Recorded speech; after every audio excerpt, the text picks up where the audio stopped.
All right, Tube Your Own Horn family members. I wanted to do a mic check. Please let me know if you can hear me down in the class chat.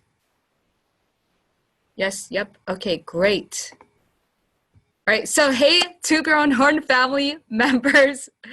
For those who don't know already, my name is Tina Leader, the Global Community Manager of Danlock Company. I do see a lot of familiar faces here, some from high ticket closers and some are DoD doers. So congratulations, I'm glad to see you all here, just to see familiar faces, and also new members, welcome. This is a new Tube Your Own Horn family. Just love seeing everybody here, and whether you're from other programs or not, this is Tube Your Own Horn family. So let's do our thing, right? And let's support each other at all times. So for those students who know Sifu and how he teaches, I want to see in the chat, does he not only deliver, but over exceed all expectations and over deliver on all his promises and give you exactly what you needed, even though you didn't really know that you needed that at the time? I want to see that. Yes, exactly. Exactly. So that being said, I do have a few key rules I wanted to go over. We have here in the Danlock and how we operate as a family.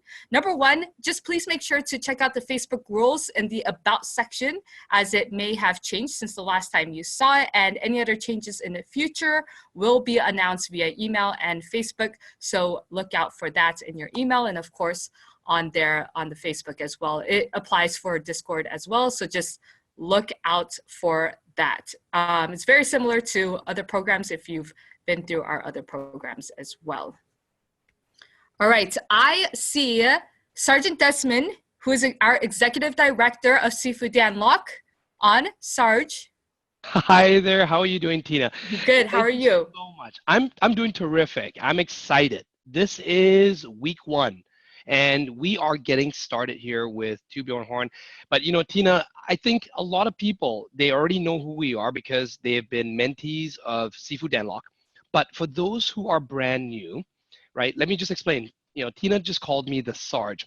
Now that term is a fond term that many members of our internal team or our mentees, our long-term partners, they've all used those terms because I have a bit of military background, as well as also from time to time, you know, I'm asked to be the bad guy. I'm asked to be the guy that has to come in. And, you know, we have so many people from around the world, over 130 countries, thousands of members all around the world. And from time to time, someone doesn't read the rules. Someone does not pay attention to, you know, our culture. And this is a private group. It's a private culture. It's not, you know, you don't get to go around in there and just, do whatever you want to do just because you feel like doing it. So from time to time, I have to work with the support team or our legal team, and we got to kick some butts. Now, hopefully, you guys are a different batch. Am I correct?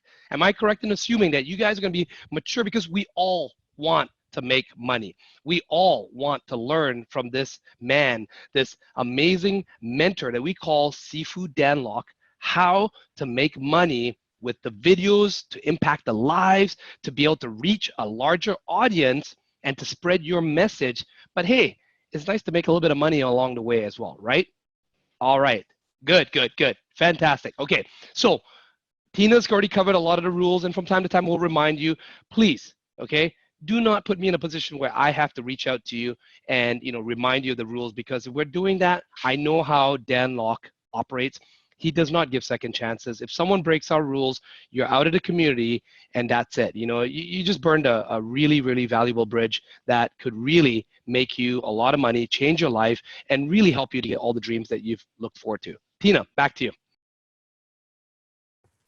All right, thank you. Okay, so without further ado, we have Sifu, our Sifu Danlock, and we'll explain why we call him Sifu, on the phone. He is the king of high ticket sales, and also we did hit the 1 million. So here is Danlock. Thank you, Tina. Tube Your Own Horn family. How many of you have been waiting for weeks for this season to begin? Put in the chat. Yes? I'm so excited.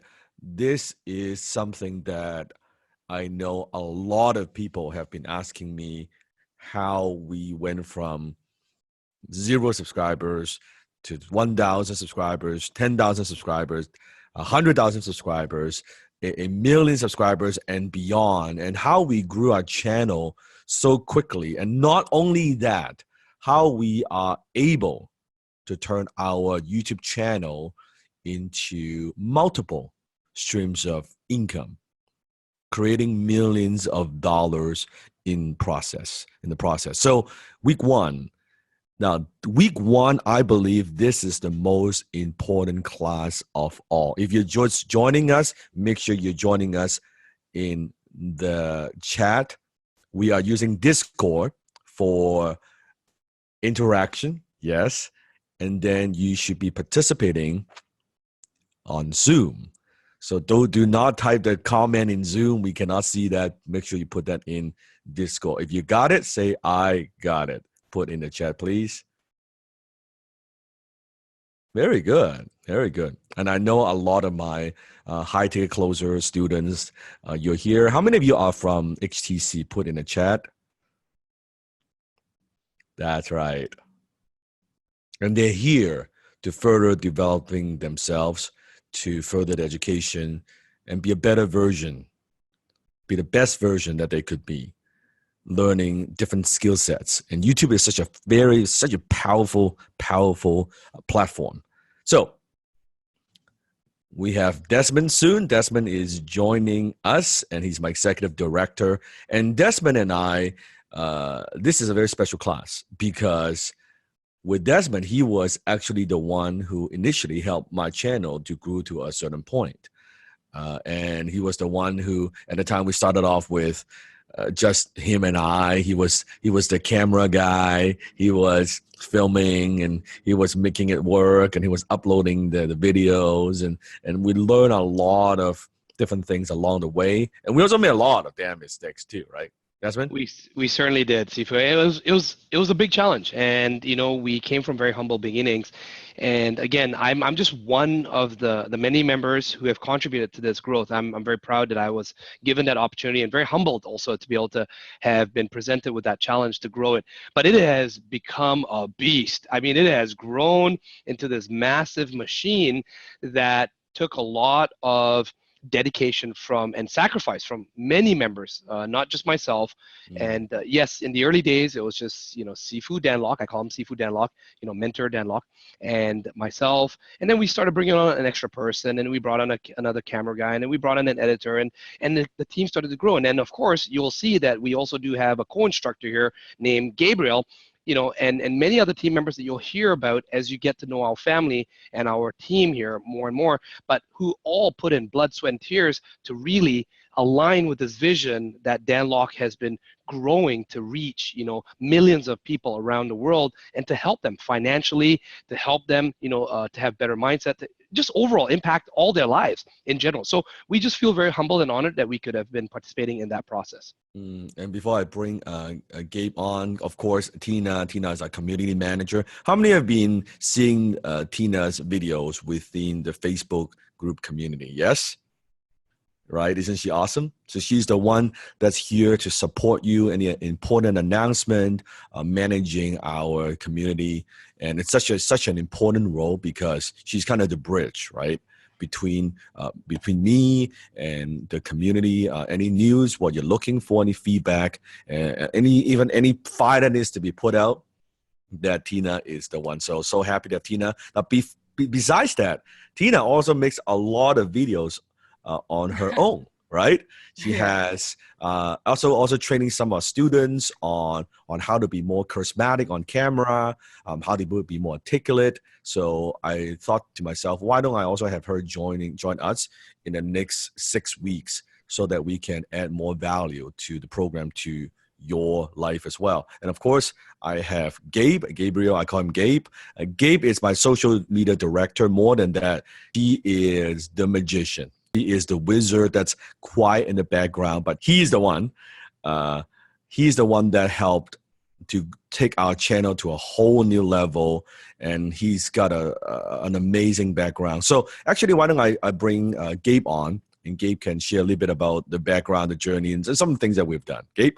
Hey, Sifu. Can everyone hear me all right? Yes. We can hear you. Awesome. So thank you so much for the introduction, Sifu. My background, I come from the world of production very early on, did a lot for broadcast television, so shows like, or networks rather, Nickelodeon, Bravo, True TV, and things like that. So 100% credit to Desmond for taking the channel to where it was. He taught me a lot of YouTube that I actually know. So big credit to him. And really, we just kept evolving the YouTube channel time over time. And even now, it's still evolving to where it's at today. Actually, if I can chime in there, I want to throw that credit right back to Gabe here. I have to, because he worked countless hours, sleepless nights. I mean, just to put it, let's quantify this, okay? If in the first, 1-2 years, I took it together with Sifu, and mind you, okay, when I say this, it's not Gabe or myself. Dan Locke himself is the one who, don't forget, he's the talent. He's doing, 80% of the work here, right? Gabe and I are just blessed to be able to help him out and just be there. But if I took it from, say, 1.0 to 2.0 to maybe say 3.0, and in that process, we were very fortunate enough to find an extremely loyal, passionate, value-giving leader like Gabe, who came and joined us. And not only did he take that and learn everything that I taught him, he ironed out all the creases. He found better ways. And this is something that each and every one of you, if you want to grow your YouTube channels and you want to grow your influence, you need to learn this process. Gabe took it from 3.0 to 4.0, 5.0, 6.0, 7.0. I think he honestly took it to 10.0 right now. Thank you, Des. So who's excited for first class? Put in the chat. This is going to be really exciting. I was going through the slides earlier. Oh man, it's going to be a great class. And I think one of the most valuable things that you get from the To Be On Horn program is not just the lessons that we've learned, the lessons that you will not get anywhere else, right? And more importantly, a lot of the process that Gabe has developed. How do we manage the video production schedule? How do we be more efficient on set? What equipment to use? How do you get going without spending a lot of money? All these things, we'll be giving all of that to you in the next 6 weeks. Who wants it? Who wants to know? Yes. So we're going to give you all of that and so much more, so much more. So there's a lot that I want to teach. There's a lot I want to share with you. I also want to see what questions that you have. So quickly share with me, where are you at in terms of YouTube? Put in the chat, do you have a YouTube channel right now? What is your channel about? And how many subscribers do you have? Have you tried to make your channel successful in the past, but just couldn't? Right, just couldn't. Or how much money a month do you make on average right now from YouTube? Like, where are you at? Let's see. So we have, I can see a lot of students, brand new. A lot of brand new, yeah. Brand new, very good. Okay, 19,000 subs, 100,000 subs. 15,000 subs. Oh no, 1,500 subs. So thousands to tens of thousands. So hundreds. That's good. That's very good.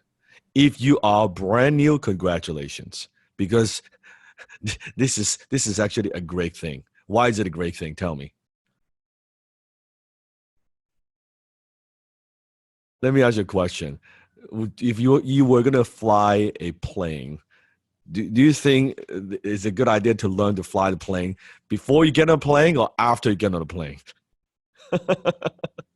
Right? So you're learning a lot of these techniques and strategies way before you get started. If you already have an established YouTube channel, I'm going to give you multiple ways to take your channel to the next level in the next 6 weeks. But more importantly, how do you monetize your channel? There are a lot of people they could talk about and they could teach you how to grow the channel. That's perfectly fine. But how do you make money with it, right? Because you could have a channel with a lot of subscribers, but you can't go to the bank and deposit subscribers. You go to the bank and deposit what? Cash, money, right? So let's go through some important instructions, some house kind of keeping rules. Number one, no distractions. Make sure that when you are participating and you join the class with Zoom, but you comment on Discord, which you're already doing great, what you're doing right now. And make sure that you turn off notifications on Discord so you can focus. Otherwise, you hear the sound all the time whenever it's a new message or private message. So I want you to stay focused for the next few hours. Can you do that? Yes? Good. Number two, make sure you comment often. Make sure you have the Discord account. If you're listening to this, you're just joining us, make sure you have a Discord account. This is where you'll interact and comment during each class. And number three, don't be shy. We're going to be high-income YouTubers, right? We cannot be shy. So join our Facebook group, say hi.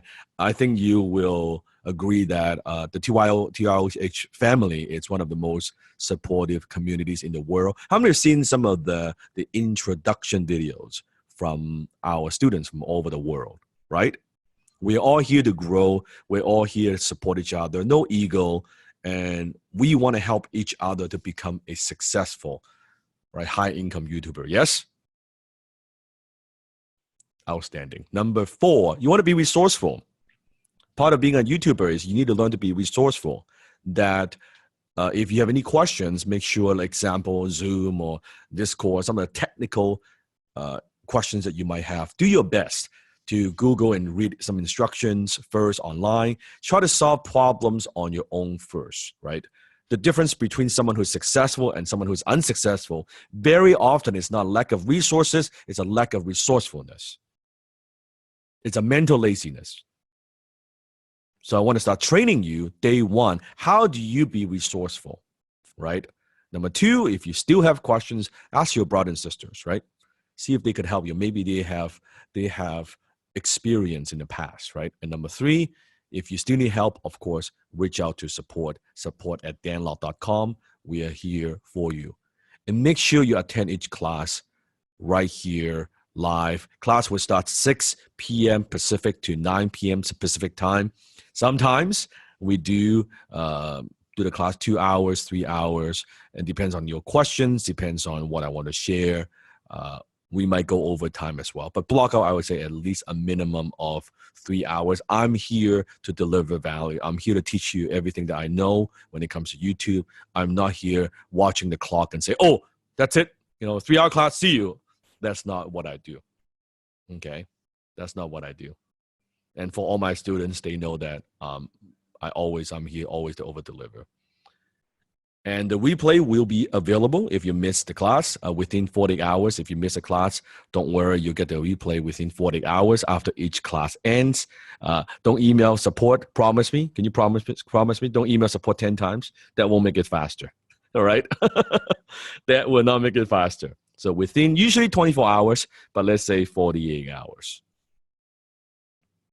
Currently, entrepreneurs, they pay me $10,000 an hour for my time. And this is not one of those, fake number and things like that. It's on clarity. When people book a time, companies, organizations, entrepreneurs, CEOs, when they book a time with me, it is $166 per minute. That's $10,000 an hour. And I'm here to, at least I want to spend 2 to 3 hours with you each class to teach you what I know. Okay? So you're about to go on a 6-week private mentorship with me. And the way I teach is very, very different. That everything that I do, everything that I talk about, it's not that I read from a book somewhere. Everything that I'll be sharing with you is what I've done. It's what I've done. And I'm going to take you behind the scenes and share with you a lot of the numbers, quite confidential. A lot of numbers that we have, what works and what doesn't work. So I'm not going to teach you something. I'll say, yeah, I think that would work. No, it's because we have done it, that didn't work, or we've done it this way and that worked, right? So that's the difference. Because a lot of times, unfortunately, a lot of people and gurus and experts, and they're teaching different things, but they haven't done it. They haven't done it, and then they haven't accomplished whatever they're teaching at a very, very high level, right? If I'm going to teach you how to become a high-income YouTuber, well, how much money have I made from YouTube, right? How much money we are still making from YouTube? Are we still growing, right? Or are we hitting a plateau? And you would see everything that I do, I walk the talk. I am a product of the product. How many are with me? Does that make sense? Yes. And knowing that when it comes to YouTube, some of the strategies and some of the information, it could get technical. So, and we will go through a lot of different things, a lot of different things. So knowing that confusion is normal, all my students know this, that each class that I teach, and you know by week 1, by the end of this class, that you might get overwhelmed. It's normal. So getting overwhelmed is very, very normal. Whenever you feel overwhelmed, whenever you feel confused, what do? You celebrate it. Because it means that you are growing, right? You're not here to learn what you already know. You're here to learn something that you don't know.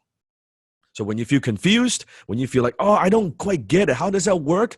How do I make that video again? Good. That means you're what? You are growing.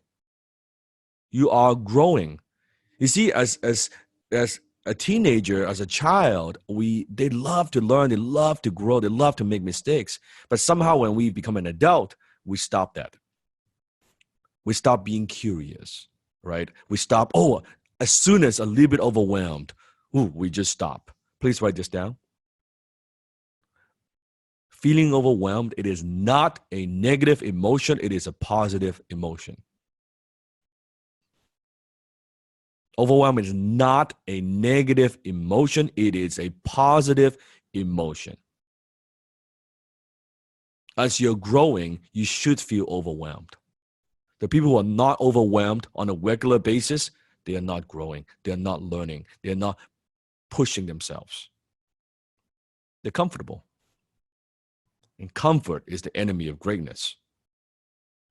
Just like imagine you are working out, right? How many of you work out from time to time? Put in the chat. Right? You go to the gym. Well, how do you grow a muscle? Right? Do you just lift a 1 pound dumbbell and you just kind of do some curl and do some? No, of course not. Right? You're working out, you're lifting weight or maybe even more reps or heavier weight, and that's how you grow. And after sometimes a workout, an intense workout, how do you feel? Right? Your back is sore, your arm is sore, right? That's when you know you're growing because you are overwhelming the muscle, right? You're literally tearing the muscle fiber apart. And when it grows back, it becomes stronger. That's how you gain muscles. Yes? It's the same way in learning. Your brain, it's a muscle. You got to work that, the mental muscle. And the way you do that is learning. Learn how to deal with feeling overwhelmed. Learn how to deal with confusion. Whenever you have new insights, distinctions, ideas, anything that's outside the norm, of course, it's very normal to feel overwhelmed. Are you with me? Right? Please write this down. 97%, 3%. I teach this concept and I find it quite fascinating that 97% of the people are dead or dead broke by the age of 65. Only 3% succeed financially. Less than 6% of the population in North America makes over $100,000 a year. Less than 6%. Less than 1% of the population makes over $325,000 a year on average. Now, what's more fascinating is it is exactly the same percentage on YouTube. Statistics shows 97% of the YouTubers don't make more than $17,000 a year. $17,000 a year. That's worse than minimum wage. But isn't it fascinating that it's the same percentage, not just in business, in life, in different industries, but YouTube, it is the same. Now, why do you think we have the same number, the 97%, 3%? Tell me, put in the chat. Why is that?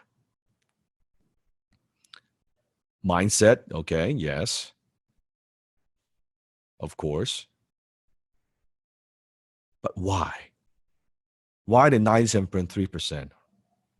Mentor, yes. Ego, don't know how. So lack of understanding, don't know the steps. Most people don't do the work. It could be attitude. It could be laziness.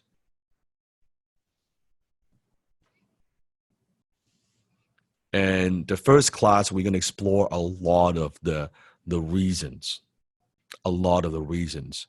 Because I believe that there are many, many reasons why someone succeeds. But there aren't a ton of reasons, maybe a dozen reasons why someone fails. So what you want to do is you want to find out what are those reasons are, why people fail. Sometimes it's not just learning what to do, but it's just as valuable learning what not to do, right? What you don't want to do, what mistakes you want to avoid. Sometimes that is just as valuable, if not more valuable, right? By not doing the wrong thing, walking down the wrong path, then chances are you are on the right path. Yes? So my question to you is this. The very first question is, do you believe that you deliver value to your fans, to your audience, to your clients, to your prospects, to your customers? No bullshit. Like no bullshit, put in the chat. Like 100% no bullshit. Do you believe you deliver value to the marketplace? And it's very, very interesting that I see if you believe that you deliver value, massive amount of value to the marketplace, then I believe that you deserve to make a nice profit and feel good about it. That it makes no sense for you to be poor. And some people, they think, being poor, it's noble. Well, there's nothing noble about being poor, okay? That they feel like, I shouldn't charge for what I do. Or even as a YouTube channel that it's okay to struggle as a YouTuber because I'm a creative person, and they feel like that they're sacrificing for the art, right? They're sacrificing for the fans. That's bullshit. That is bullshit. If you truly deliver value to your fans, to your audience, to your viewers, then I say you deserve to make a nice profit and feel damn good about it. There's absolutely nothing wrong. You shortchange yourself for not getting paid for what you're worth. You with me? Right? Desmond and Gabe, anything you want to add to that? I think when you're genuinely delivering value to your audience, it comes off a lot more authentic because you're not there exactly to make money per se. You're there to share your opinions and your values and really helping you cultivate that sense of community within your subscribers. Yeah. And I think, honestly, I mean, if you look at some of the best YouTube channels out there, you look at the ones that really blow up, right? It's many different forms of value. It could be entertaining value. It could be inspirational value, or it could be educational value. And I think a lot of YouTubers that start a channel with, and let's just be honest here, right? Maybe you have a little bit of narcissism, a little bit of ego, and you want to be, you want that fame and you want to be popular. But if you really study the most popular YouTube channels, they all do it because of value. They're giving some sort of value. They're solving someone's problem. They're answering someone's question, or they're showing them, they're giving a little bit of escape to them to, show them what something could be possible, or just something fun and entertaining. So I think in many ways, if you just look at all the best YouTube channels, they are giving value in some way, shape, or form. Correct. So in order to become a high-income YouTuber, first let's define what is the definition of a high-income tuber. So my definition of a high-income tuber is anyone who makes at least $100,000 directly a year or indirectly from YouTube. So anyone who makes at least $100,000 or more per year directly or indirectly from YouTube. I believe YouTubers who stuff and suffer and are frustrated a lot because YouTubers who believe that their videos are so fucking amazing, right? They believe, oh, the production value is so high and their work is so amazing, or they believe that they're so talented and so beautiful and so charismatic and so articulate, or whatever it is, or they believe there's some magic, in their stuff, or whatever the stuff that they believe in. And that's why a lot of them struggle. That's why a lot of them struggle, that they don't get the other pieces. Within To Be Your Horn, what I am not going to teach you is a lot of basics. I'm going to point you to different resources, different things that you would teach you, even within YouTube, the YouTube Academy, that would give you the basics, the technical knowledge. How do you create a thumbnail? How to upload videos? How to optimize your channel? We're going to cover all of that. But what I want to teach you is something that no one else could teach you. Very, very few people have done what I've done. And that is the business, the money aspect. How YouTube works. How to actually turn that into money. How to leverage this channel to promote your products and services. That's the difference. That's the difference. In fact, put in a chat. Show me the money. Put in the chat. Very good. Very good. So, let me teach you the 7 key differences between high income tubers versus low income tubers. Take notes. This is very, very important. The 97% versus the 3%. And as I go through these differences, I want you to put in the chat and almost make a mental note. Put it on put it in your notebook. How many YouTubers that you know, how many YouTubers that you watch, that they fall into the category of the low-income YouTubers, and you see if you can see them making these mistakes. See if you can see them, no wonder they're struggling to make money. No wonder they're struggling to get traction. No wonder they are frustrated. Why? You will know why. If you're just joining us on Discord, if this is, of course, if you're just joining us, make sure that next class you upload your photo within Discord so we know what you look like, right? Instead of like a default little thing on Discord, so we can see you, we can make the connection, and making video. A lot of that is about making connection. Sifu, it's no different than, the haters, right? I'm sure a lot of people that have channels, about the haters. The haters are always a faceless person. So even within this community, our community here, the To Be Your Horn community, right? You don't want to be seen as a hater, someone who is hiding behind a faceless screen. And how can you become a high-income tuber if you're not even showing your face? Is that making sense? Key difference number 1. Low-income tubers make the video that they want to make. Oh, I have an idea. Let me make this kind of video. Oh, that would be cool to do that. Oh yeah, that would be epic, man. I would make that video. It would be so cool. And I've got this idea. I've got this script, or I've got this skit, or I have this camera. I want to try out different things. Low-income tubers make the video that they want to make. High-income tubers make videos that people want to watch. And there's a big difference. I'm going to teach you exactly how to find out in the next few weeks, how to find exactly what people want to watch. Because you see, high-income tubers goes back to value and ego. Low-income tubers, they're ego-driven. It's about them. It's me. What I want to do, what I want to create, what I want to make. Versus high-income tubers, it's not about me. It's about the audience. It's about my fans. It's about my viewers. What do they want?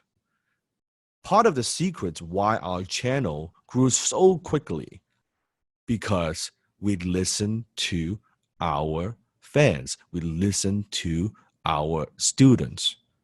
What do they want to see more of? It sounds such like a common sense now, right? Doesn't it? It sounds such a common sense, yeah. But that's the foundation of a successful YouTube channel. How many of you have watched channels where clearly the YouTuber is just uploading, he or she's uploading whatever the hell that they want to upload? It makes no sense at all, right? You can clearly see that they are not listening to the needs of the audience, right?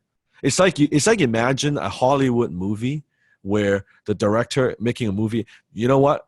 As if they're making a movie for themselves, that they're the only person that's going to see it, right? They're not making it for the fans around the world. They just make whatever the hell that they want to make. We don't do that. We do not do that. The channel is not about us, it's about the fans. The way you get paid is by delivering value to the fans, and value in a way that they define it, not the way that you define it, meaning that you could have spent a lot of money and time and effort in creating a very high production value video, but your fan is like, I didn't ask for that. That's not what I needed. That's not what I wanted. Have you asked what I want? No, that's what I put all this effort. I've got multi-camera. I've got the drone going on. I've got all this stuff. That's all cool. But is that what they want? Do you know what they want? Right? That's key difference number one. Key difference number two. Low-income tubers don't really know who they are targeting. They're trying to appeal to everyone. They are trying to appeal to everyone. High-income tubers know exactly who their ideal true friends are and how to find them.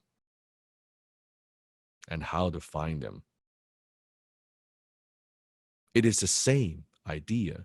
Again, very ego-driven. They're going to make a video. When I ask someone, a new YouTubers, I ask them about, so what's your channel going to be about? Oh, I'm gonna make some cool video. I'm gonna do some pranks. I'm gonna share. I'm gonna do some vlog about my travel, and I'm gonna jump in front of the camera and talk about some shit that's going through in my life. So, who is your target market? Oh, the billions of people that are on YouTube. Your channel is gonna fail, because you don't know who you're talking to. One thing you have to understand is this, that even though when you make a video and it has a potential to be seen by millions and millions and millions and millions of people, right? But one thing you have to understand is this. At any given time, chances are it's one person that's watching your video at any given time. So when I make a video, I never in my mind picture that I'm talking to millions of people, although my videos are being seen by millions of people. But whenever I make a video, when I talk to the camera, and I'm going to get into that in later weeks, I'm always talking to one person. In my mind, I have one person sitting in front of me, standing in front of me. I'm talking to one person. Speak to one person, not to groups. One person. That is, I know that's my ideal true fan, and I talk to them. How many have watched my YouTube videos that sometimes when you watch the videos, you get the feeling that I'm talking to you. I understand your problem. I understand your frustrations. I understand what you're going through, right?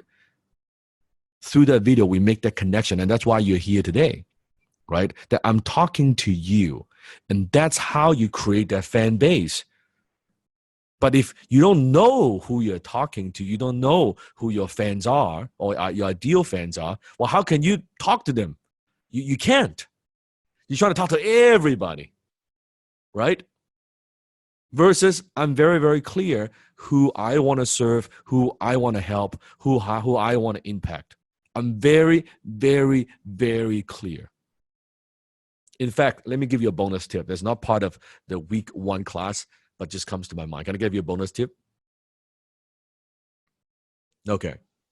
When I make a video, who I imagine, who I'm talking to, it's a much younger version of me. I imagine I'm talking to Dan Lok 10, 15, 20 years ago. If you go back and watch my video, you will see that's what I'm teaching. If I could pass on my knowledge, what I know, what I'm going through, I'm talking to a younger self. And that's how I make that connection. And sometimes I would be very encouraging. Sometimes I would kick my younger self's ass, right? You've seen some of my kick-ass videos, right? Some ass kicking. But that's how I make the connection. Imagine if I'm talking to my younger self, what would I want a younger Dan Lok to know? And I make my video, my connection based on that. Now, of course, I listen to all my fans, what they want to know. But when I'm making that connection, when I'm looking through the lens and looking at the camera, that's who I'm talking to. That's who I'm talking to.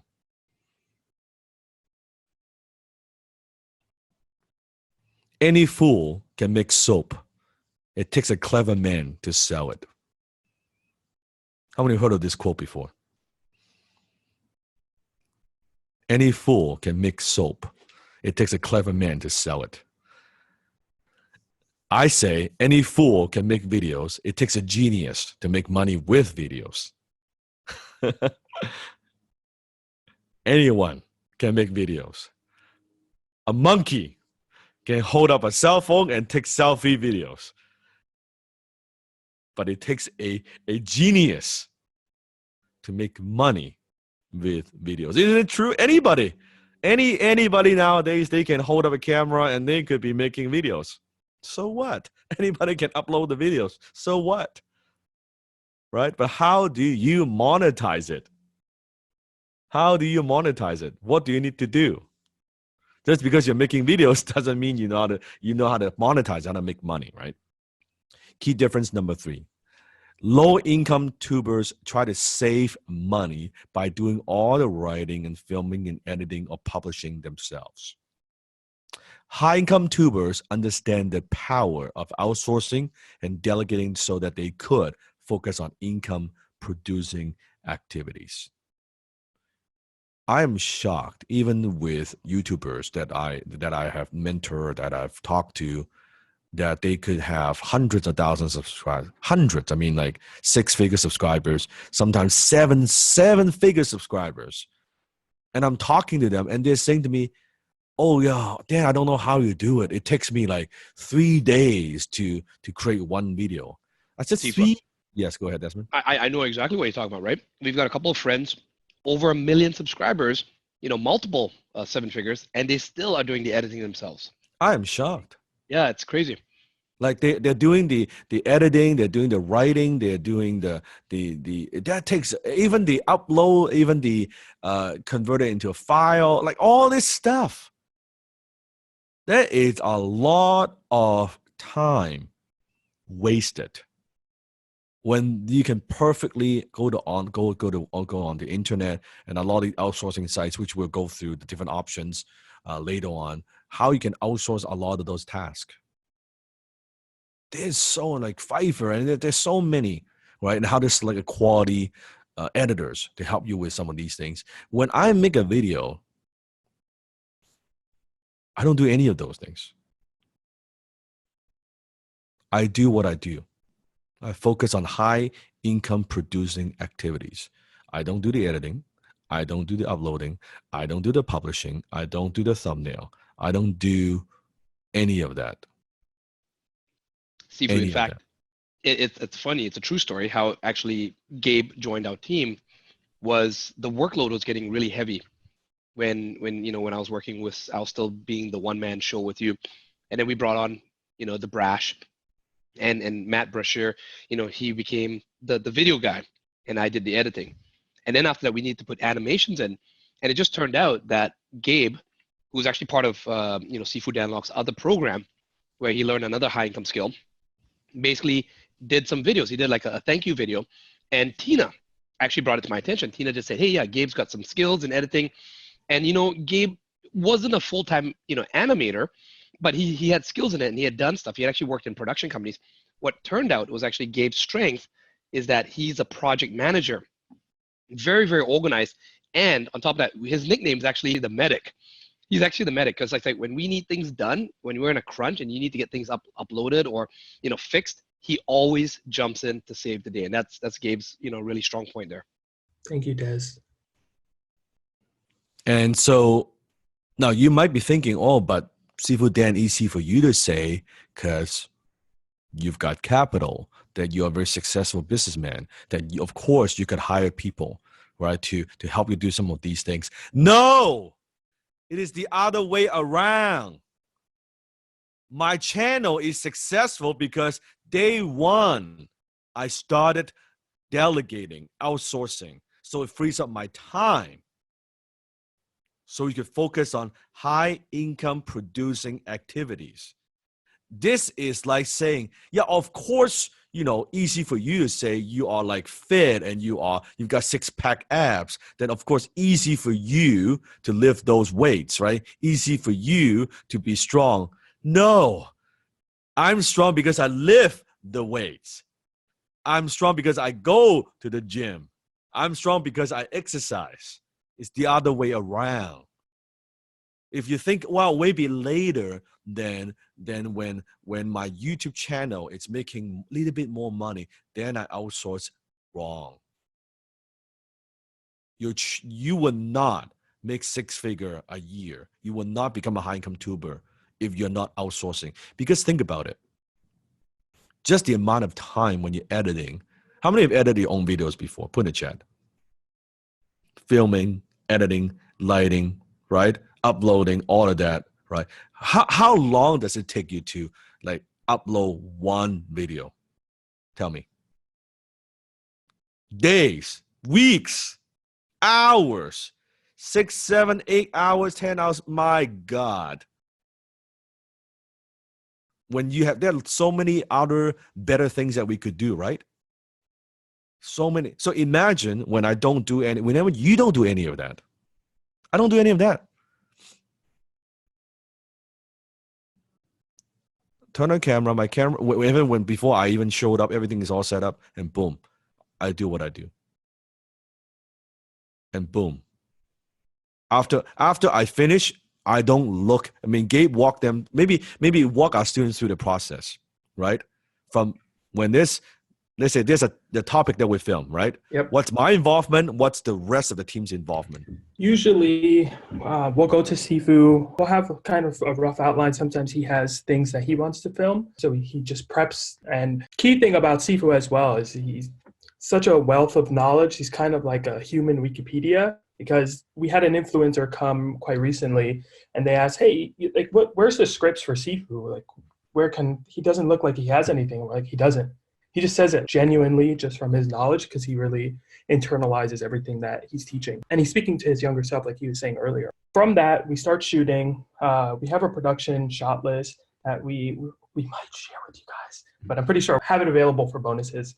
So we track everything that's being said in the video. If there's anything about animation notes or an editor's notes that Sifu wants to see in a vision for the video, we note that.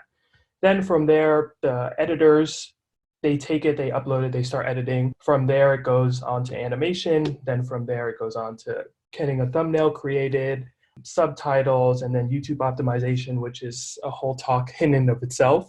And that's a very quick summary to not take up a lot of time.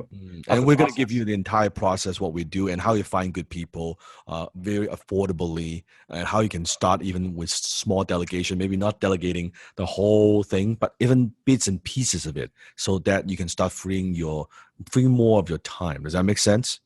Right? So imagine that I don't do any of that. I just focus on what I do, and everything else is delegated. Once I finish, I do not see anything until it's on YouTube.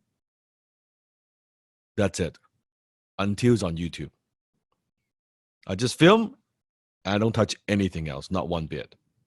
Right? At this point, I don't even review it. It's already on YouTube. I say, okay, cool. There's like today is this video and tomorrow is that video, right? And we have this whole schedule. And I'm going to give you an entire system, everything that I do. everything that I do, right? And it's not so much about, how could you trust your team like that? It's leadership. The team members that you attract very largely depends on your leadership. Sometimes I have people tell me, oh, I don't know, Seafood Dan, all the people I hire, they all suck. I don't know, they're lazy and they do bad work and they don't meet their deadline and they do all this shit, right? That they just don't meet my standard. I always tell them, well, guess who attracted those lousy people? Because you are a lousy leader. That's why. That's why. But I'm going to teach you. I'm going to share all my secrets. How do you attract good people? How do you find good people that can help you? How do you find good people that want to be there to help you, that you could delegate so they could do what they do best? Because there are people who love filming. There are people who love editing. But that may not be you, right? There are people who love like the music and let them do their creative work. You focus on high income producing activities. Do you follow me? Number 4, low income tubers just want to promote their videos for a few months and then they hope the rest takes care of itself. High income tubers are relentless promoters day after day and year after year. What does that mean? Put in the chat. What does that mean? What does that mean to you?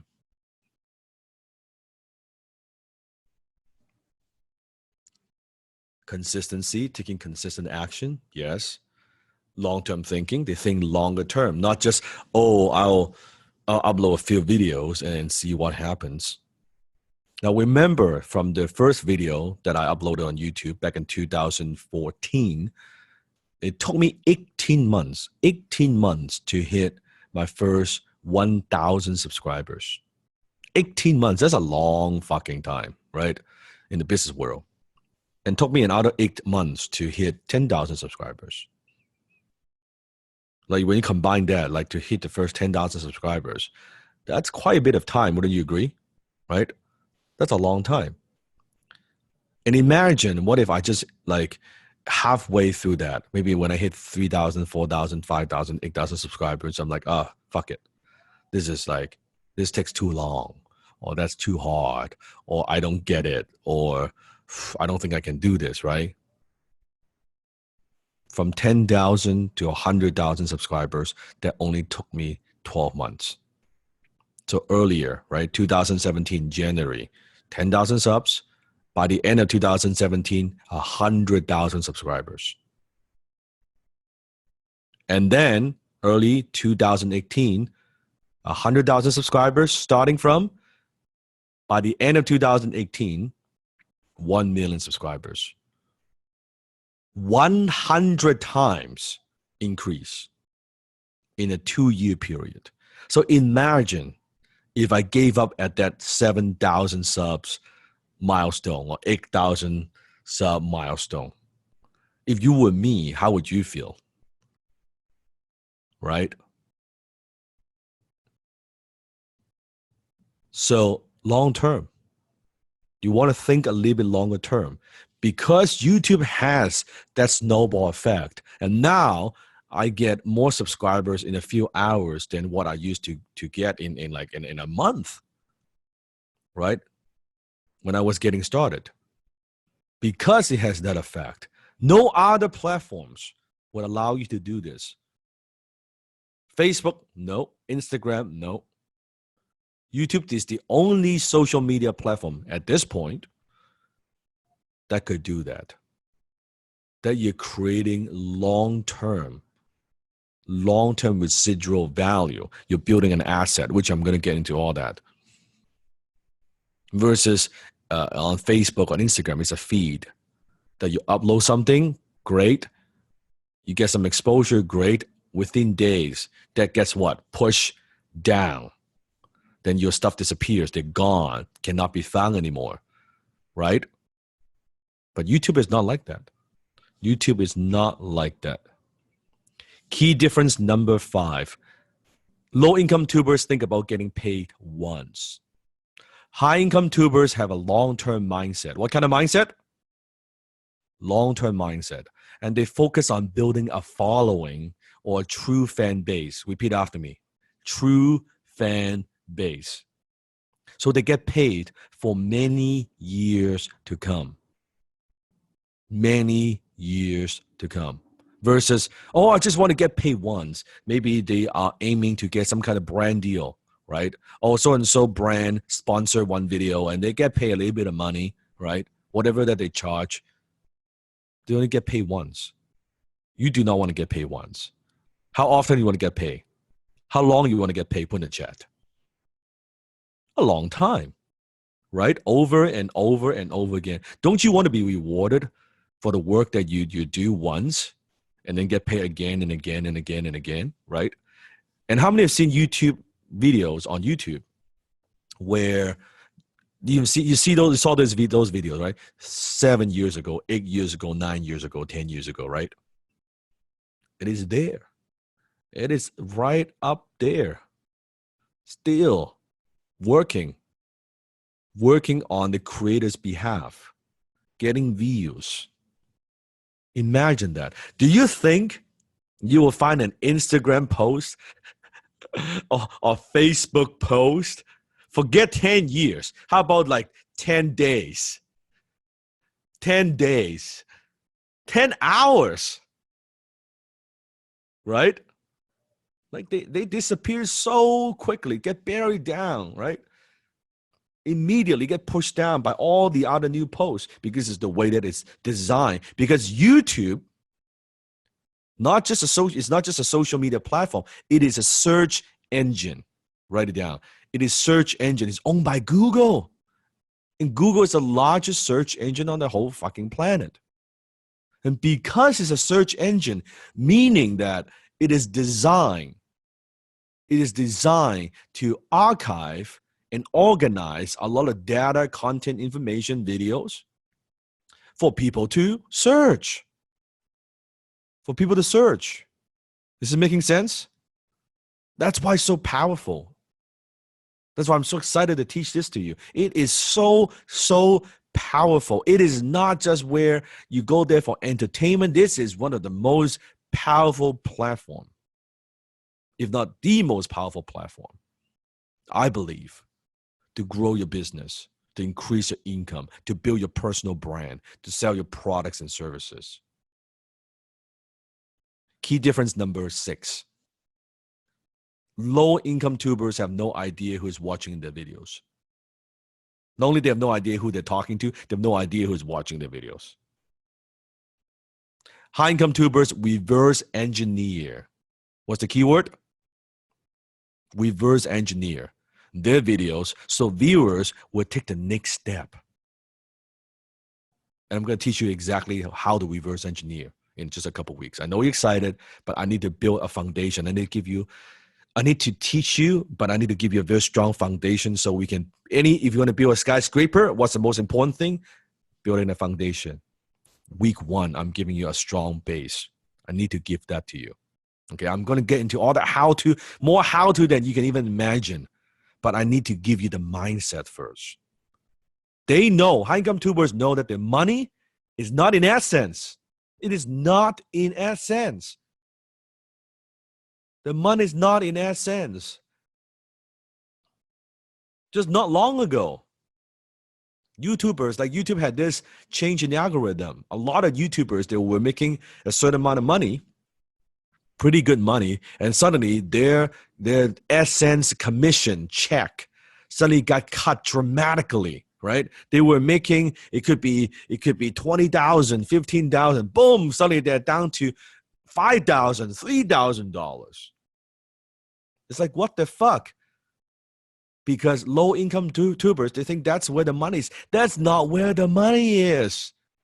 It's just one income stream. It's just one income stream. It's okay. But that's not where the money is. So think of that as it's almost like, yeah, it's icing on the cake. If I get some of that from AdSense, that's cool. If I don't get much, doesn't really matter. If anything happens to AdSense and it's like it affects you a lot, it means you haven't built a strong foundation yet, right? The money is in selling other high-ticket products and services to people who first discover you by watching your videos. It could be your own, it could be other people, which I'm going to get into all that again in later weeks. But for now, I want you to get this concept. Because when you sell a high-ticket offers, product and services, whatever the measly little bit of money that Google is paying you, $300, $500, $1,000, you can make that with one sale. And that sale is done by your video. That's how you get to that $3,000, $5,000, $10,000 in income without begging Google to please give me a few penny for 1,000 views. Right? Does that make sense? That's what we're going to do. And you don't have to even, and the best part, you don't even have to create your own products. You don't even need to do that. Key difference number 7. Low-income tubers are on a dead-end road, meaning that they don't have a plan. They just hope and pray that someone comes along to pay them something. It could be AdSense, like Google, oh, please don't cut my commission check. Or, oh, it's a brand deal. They're hoping and praying that when the YouTube channel is big enough, that some brand will come along and give them some money. Right? And give them some little bit of money. That is horrible. High-income tubers have the ability to create income on demand. Say it with me. Income on demand. Income on demand. They have a well-thought-out personal profit path. A well-thought-out personal profit path. I was speaking at a YouTuber conference, and I was talking with all these YouTubers, and some of them, again, have a lot of subscribers, hundreds of thousands of subscribers, or 100,000, 200, or even 1 million plus subscribers. I was asking them, well, how much are you making from your YouTube channel? I want to know, right? And the numbers that they tell me, oh, well, I've got 500,000 subscribers. I'm making like $3,000 a month. I'm like, you have 500,000 subscribers. You're making $3,000, $2,000, $3,000 a month. I said, and how much time you are spending creating videos? Oh, it's a 7-day thing. Because, I mean, I upload 3 videos a week, and I will do the writing and editing and creating all these content. And then when I upload the video, and sometimes it works, sometimes it doesn't. But then, yeah, I mean, that's a 7-day full-time, like, ongoing thing. And I'm like, $3,000 a month, right? What the fuck, right? Holy shit. Or they have a lot of subscribers. They're making okay money, but they're waiting for some brand to come along that will write them a check for $5,000 and $10,000, right? If you have a substantial channel, that's a pretty substantial channel, right? Where they will write a check for $10,000. I'm like, what if you don't get a brand deal in 6 months or a year or 2 years? Then in the meantime, I'm just curious, how do you eat? Like, what do you do? And you see they are shocked, right? They're shocked. And when I just share with them a little bit, I don't even want to come across as like, oh, look at how well I'm doing. No, that's okay. Here's my channel. Here's last 7 days, how much I made. And they're like, what? I said, uh-huh. You make how much? I said, this much. And you should see the look. The look. And I said, that's just the statistics that I could track. There's a lot more that I could not track. I only track the ones who's a direct tracking, direct link from YouTube. There are a lot of those that are actually, some of those that are like business deals and different types of deal. That's not, it's not a tracking software, right? It cannot be tracked.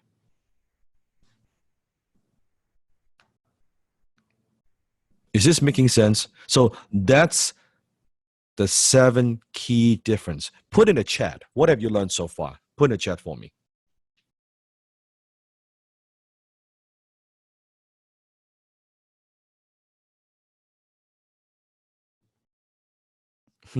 Okay.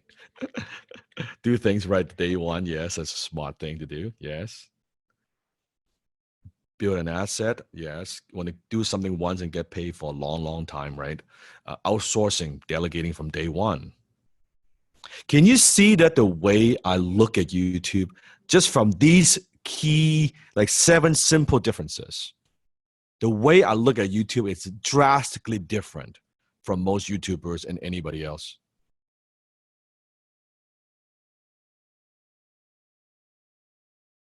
And that's why I produce a drastically different result. That's why. When they're talking about, well, what lens should I use, right? What lighting kit should I buy, right? What camera should I use? How do you make it look nicer?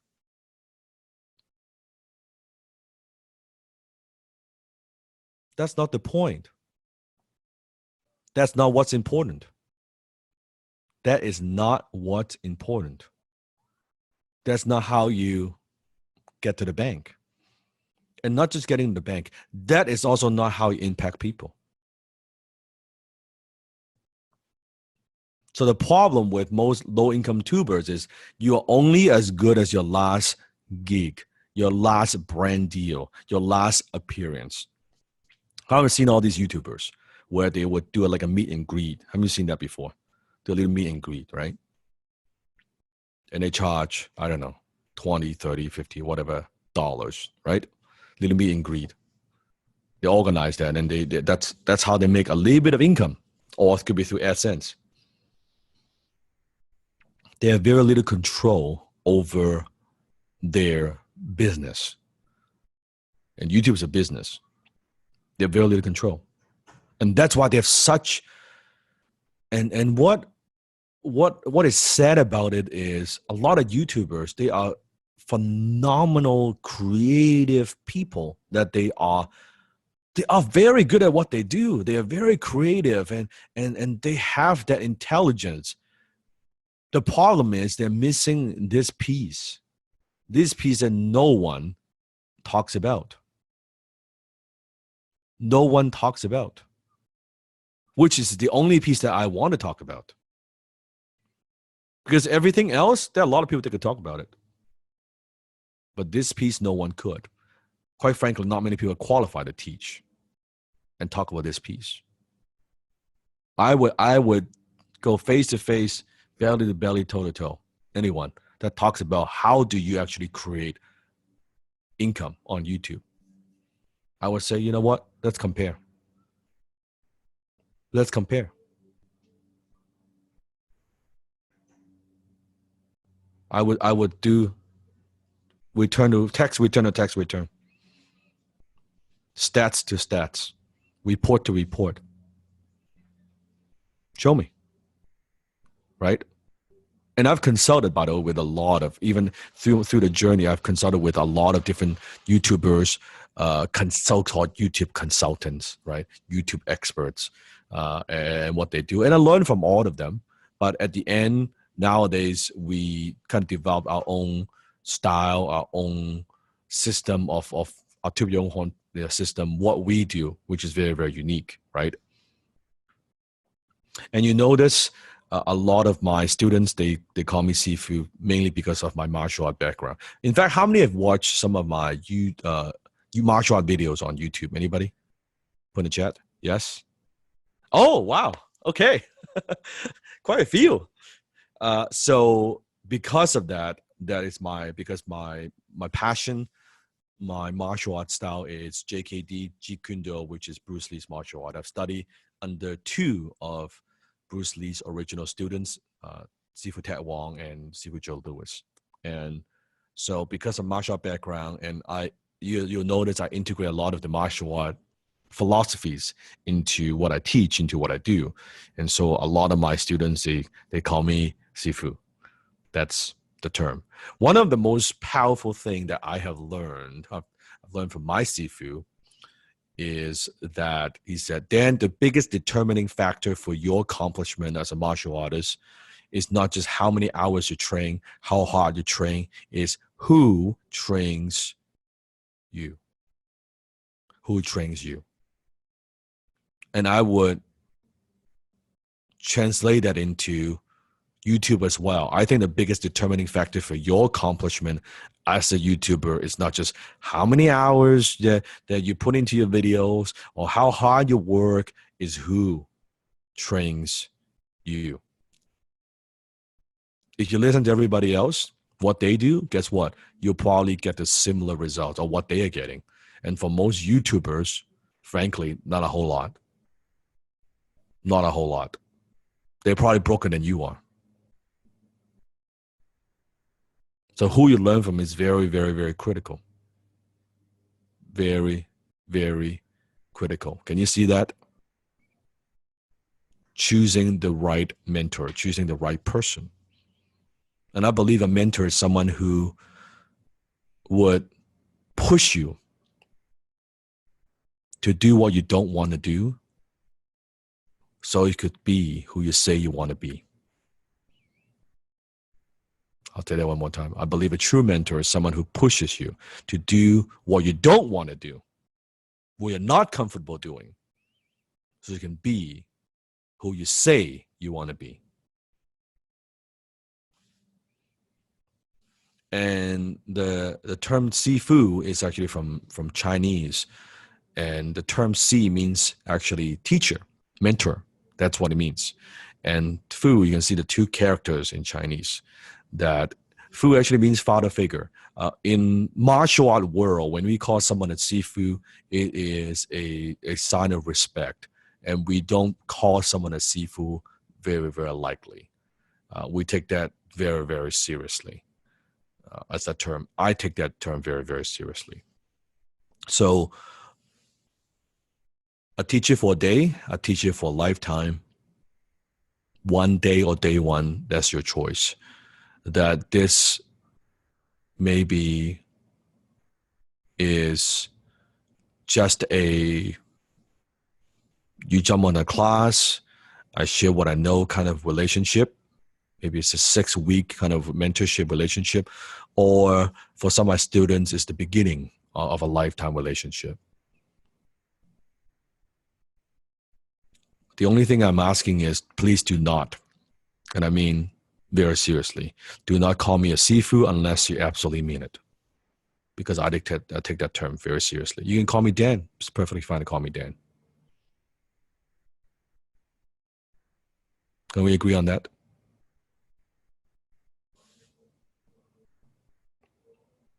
And this is my Sifu, my first Sifu, Mr. Alan Jacks. And Alan is the one who first took me under his wings and taught me business and marketing and how things actually work. Not the way that I think it should work, but how things actually work, how the world works. And he has such a tremendous impact in my life. Because back then, I was a struggling young man. I was jumping from one thing to another, trying a lot of different things. How many have tried a lot of different things in the past but didn't work out for you? Put in the chat. I was like that. I was trying a lot of different things because I wanted to support my mom. Because my mom and dad got divorced when I was 16 years old. And as a poor immigrant boy in Canada, that as the only child, I wanted to provide for my mom. And so I was very driven. I was very hungry for success, that I wanted to be able to make enough money so my mom doesn't have to suffer, that I could protect her, I could take care of her, right, as the only son that she has. And so I was maybe too eager. So I try a lot of different things, and none of them really worked, right? I tried network marketing. I tried vending machines. I tried to fix computer for people. I tried like a delivery service. I tried a lot of these like different hustles. Nowadays they call them side hustles, but different businesses, different ideas, and none of them were successful.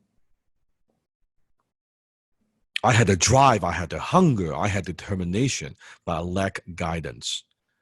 And I thought to myself, wouldn't it be good if actually I can find someone that can teach me how to do some of these things?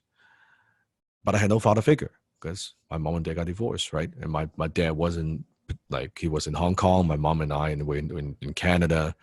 And so growing up, I didn't exactly have a father figure. I was searching for a father figure. And at the time, because I was subscribing to a lot of these home business magazines. How many have read those home business magazines, like home business opportunities, like teaching people how to make money and that sort of things, right? Yeah, so I was the guy who would buy these magazines and I would,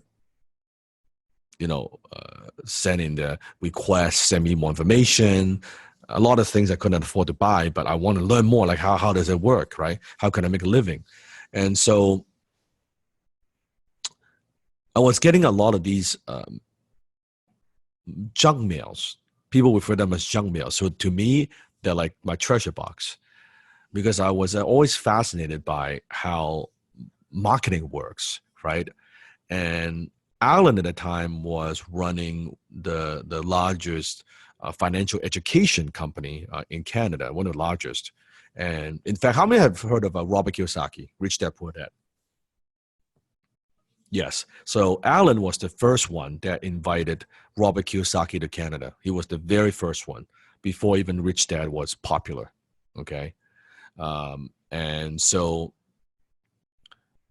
I was getting these letters at the time, like direct mail letters. I think for the millennials who's in class, they're like, what? Like direct mail? What is that? Right? I'm talking about envelope, like good old envelope with a fucking stamp on it. Okay. Right? So it's those direct mail letters. And I was getting all these direct mail letters and yes, snail mail. That's right. And I was getting these letters from Alan's company because he was promoting different workshops and things like that. And I was always fascinated by just the way he could communicate, the way he would do his marketing. Now, I didn't know what it is. I was just fascinated by the words. And so one time I was attending a workshop. Now, those workshops at a time is usually, it could be a 2-hour workshop, 3-hour workshop. We call those it's almost like a preview workshop. So there's an expert in front of the room, a speaker, and at the end of that talk, the speaker would offer some kind of an ongoing education, right? Or continuing education if you want to invest in different programs that you could further develop yourself. Now, I didn't have money to buy any one of those programs, but I like to attend the workshops because I get inspired, right? I get motivated whenever I see someone like that. And so I was sitting in the very back of the room in the hotel, and there was a gentleman sitting next to me. I was looking at this gentleman, and I look at the speaker, and I look at the gentleman again, and I saw his name tag. I said, no way. No fucking way. It couldn't be. It says Alan Jacks. I look at the speaker. I look at the name tag. I look at the speaker. I look at the name tag. And I'm like, okay, I have to ask. I said, are you Mr. Alan Jacks? He said, yes. And I'm like, oh my fucking God. Holy shit. I was like yelling from the top of my lungs, right? Like, I mean, I was a fanboy. I was like, you're Mr. Alan Jacks. Holy shit, right? I said, I love your work. And he said, oh yeah, that's good. Yes. I said, we put together a very good workshop. Like we host very good, very powerful seminars. I said, no, not the workshop. I love your letters. It was telling him about that. I would save up all his letters, and I would 3-hole punch them and put them in a 3-ring binders, and I would read them word for word and study them. And I said, I love your marketing. And he was flattered, but he was a bit shocked. You got to imagine, because back then, 20-some-odd years old, I had spiky hair with glasses and like fucking pimple on my face, right? And I was like 120 pounds. You got to understand. I was like a monkey, right? And so I was like just crazy. This Asian young guy, like just crazy, right? And so I was like, no, I love you. And but I don't think he's ever had anyone who complimented him on his marketing. And I said, I love your work. And I asked him one question that changed my life. I said, Mr. Jackson, can I buy you lunch? And he paused. He thought about it for a second. It's like, well, and he said something I always remember. He said, what the hell I got to eat, right? And we did. So the hotel was on the second floor, the room, the seminar. So we went downstairs, we went to the hotel restaurant, and we sat down and we talked. And the first thing that I said to him, I said, Mr. Alan Jackson, I'm so honored. I'm such a big fan. I'm a big fan. Trust me. I was so nervous, and I'm so honored that you're willing to have lunch with me. But I just want to be upfront that I'm just a young guy. I'm just getting going. I don't have a lot of money. And so if you were to like order a burger, a drink, I could afford that. But if you would order a steak or anything like that, then probably my card wouldn't go through, right? It probably wouldn't go through. And he was just laughing, right? He was just like, he said, that's okay. No worry. I'm not that hungry. Just drink is just perfectly fine. And I think he liked the fact that I was very, very transparent, right? I was just telling him that, hey, I'm struggling. I'm not pretending that, oh yeah, I'm like, more than who I was, right? Just I'm struggling. I'm trying to work my way out of the hole that I've dug myself into, right? And he loved that. And afterwards, I asked him to be my mentor. Could he mentor me? And he said no. I asked him again, and he said no. So to a point where I knew. How many of you ever met someone, or you read a book, but you met someone that you knew,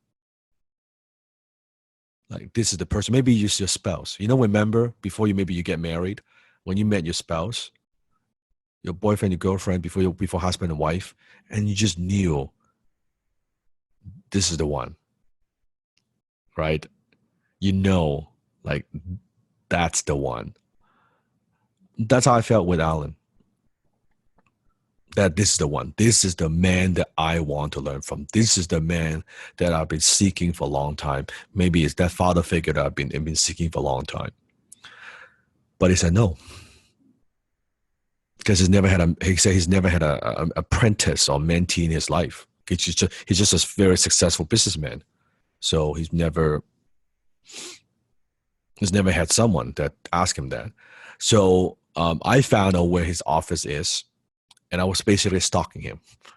At the time, because my first business, I had a little landscaping business, right? Didn't do it that well, but I know how to mow lawn. So I would show up to his house and I would mow the lawn, and I would make sure the garden is good. I would clean up the garbage, and I would just like doing everything I could to demonstrate, to add value first. And until to a point where you got to imagine this, right? Alan married, a couple kids. The wife was saying like, who the hell is this Asian kid like showing up at our house every day and doing chores? What is this? Like he thought I'm like the bastard son or something like that, So like, did you have like another woman outside of like the house? Like what is going on? Right? So no, it's not like that at all. And finally, he couldn't take it. He's like, fine, I'll take you on, right? I'll take you on as a mentee, reluctantly. because I just bothered him enough. But he said, I will only take you on as a mentee under 3 conditions. And I said, okay, sure. I said, so, because he said, I'm never, ever taking anyone on as a mentee. That's not what I do, right? I'm a businessman. I run a company. I don't know if it's going to work. Chances are it's not going to work. But seeing that you are so determined, I'll give you a shot, but only under 3 conditions. I have 3 rules for you. Now, I want you to know that you and I, when we start a relationship, if you break any one of these rules, that will be the end of a relationship. You don't have to come to my house again. You don't have to call me again. It will be the end of our relationship. I said, tell me the rules. He said, rule number 1, and that is no excuse. No excuse. He said, an excuse is nothing more than a well-planned lie. He said, you can make an excuse or you can produce results. Broke people are very good at making excuses. You can make excuse, you can make money, but I've never seen anyone that's good at both. So when I'm asking you to do something, when I'm asking you to perform a task, I don't want to hear, but, maybe, if. You give me one excuse, we're done. And you don't have to call me again. That would be the end of a relationship. I said, ooh, okay. And he said, usually, by the way, anything after but is an excuse. Whatever you say, yeah, sure, I can do that, but usually after that is a fucking excuse. So can we agree? No excuse. I said, absolutely. No excuse. And that's my very first rule that I want to teach you. And that's the rule that we follow in Tube Horn family. No excuse, no bad apple. How many would agree that a bad apple ruins the community for everybody else? How many have met some bad apples in your life? You know those people? I call them energy drainers, like energy vampires. How many have some of those in your life, right? When you meet them, they just suck the life out of you, right? After you meet them, you feel like, oh my God, man, like they just suck the life out of you, right? You feel drained after you talk with them, you meet with them, you interact with them, right? They just drain your like life force. So no bad apple. We follow a very strict rule within the TYOH family. So no bad apple. If there's a bad apple within a community, we'll kick them out. You let me know. If there's a bad apple, you let me know. We'll kick them out.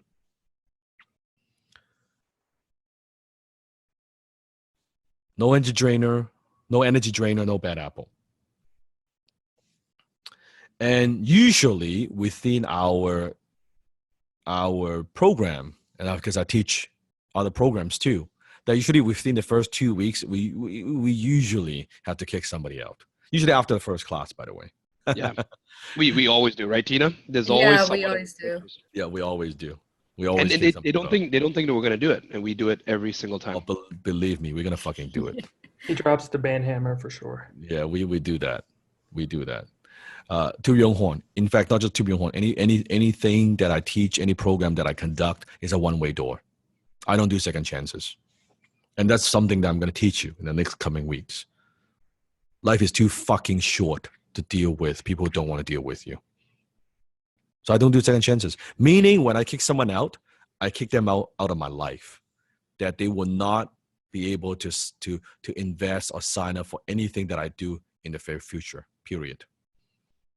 On the other hand, though, if people just follow the rules, if they just, act maturely, if they, don't do any of the 3 things, or they're not a bitcher, moaner, whiner, right? And you actually act with leadership, this could be one of the biggest opportunities of your life. This could be that turning point that you've been waiting for after trying so many different things and failing at them. This could be that very thing, because we've seen so much success from people who pay attention and listen to what Sifu has to say.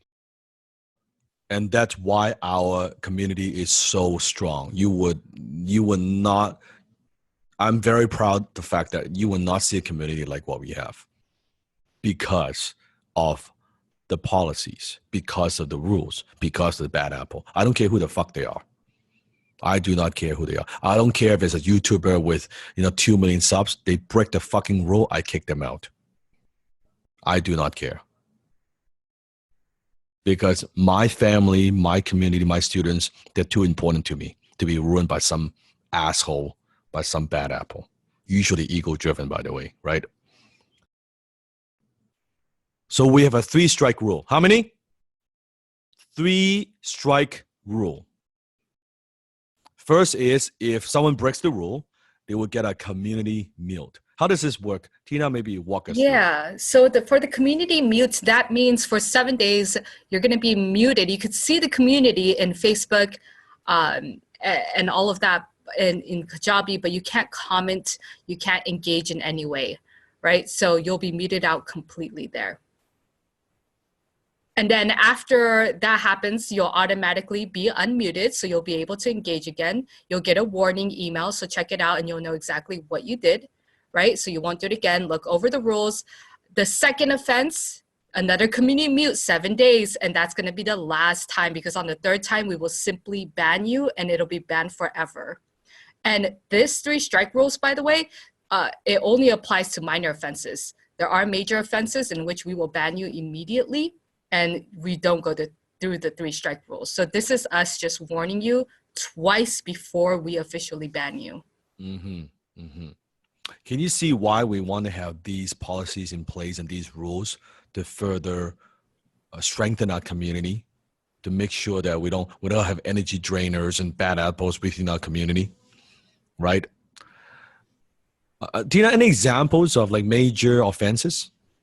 Major offenses, that could be anything from spamming, posting, promoting. That we've had people who just try to spam post in the Facebook and private message all of the Facebook members, and then trying to bully them into buying their program. That's an immediate ban.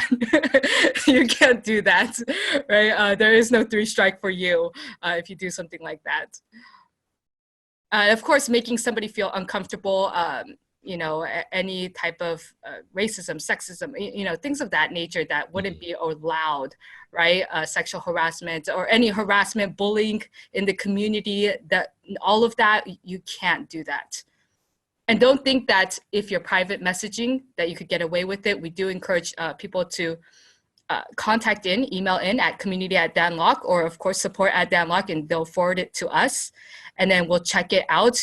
We get the screenshots. So even if you PM individual people, please, that's still going to count against the community because you're targeting a community. So don't think you can get away with things by private messaging members either. We do look at that as well. Mm-hmm. And we take our classes. So what happens in Tube Your Own Horn stays in Tube Your Own Horn. Mm-hmm. What I'm teaching you, I trust you. I trust you're my student, that you will not share with what I share with you, like on social media or like share with people outside this program. And why would you anyway? You made a significant investment to be here, to grow, to learn, to increase your income, to grow your business, right?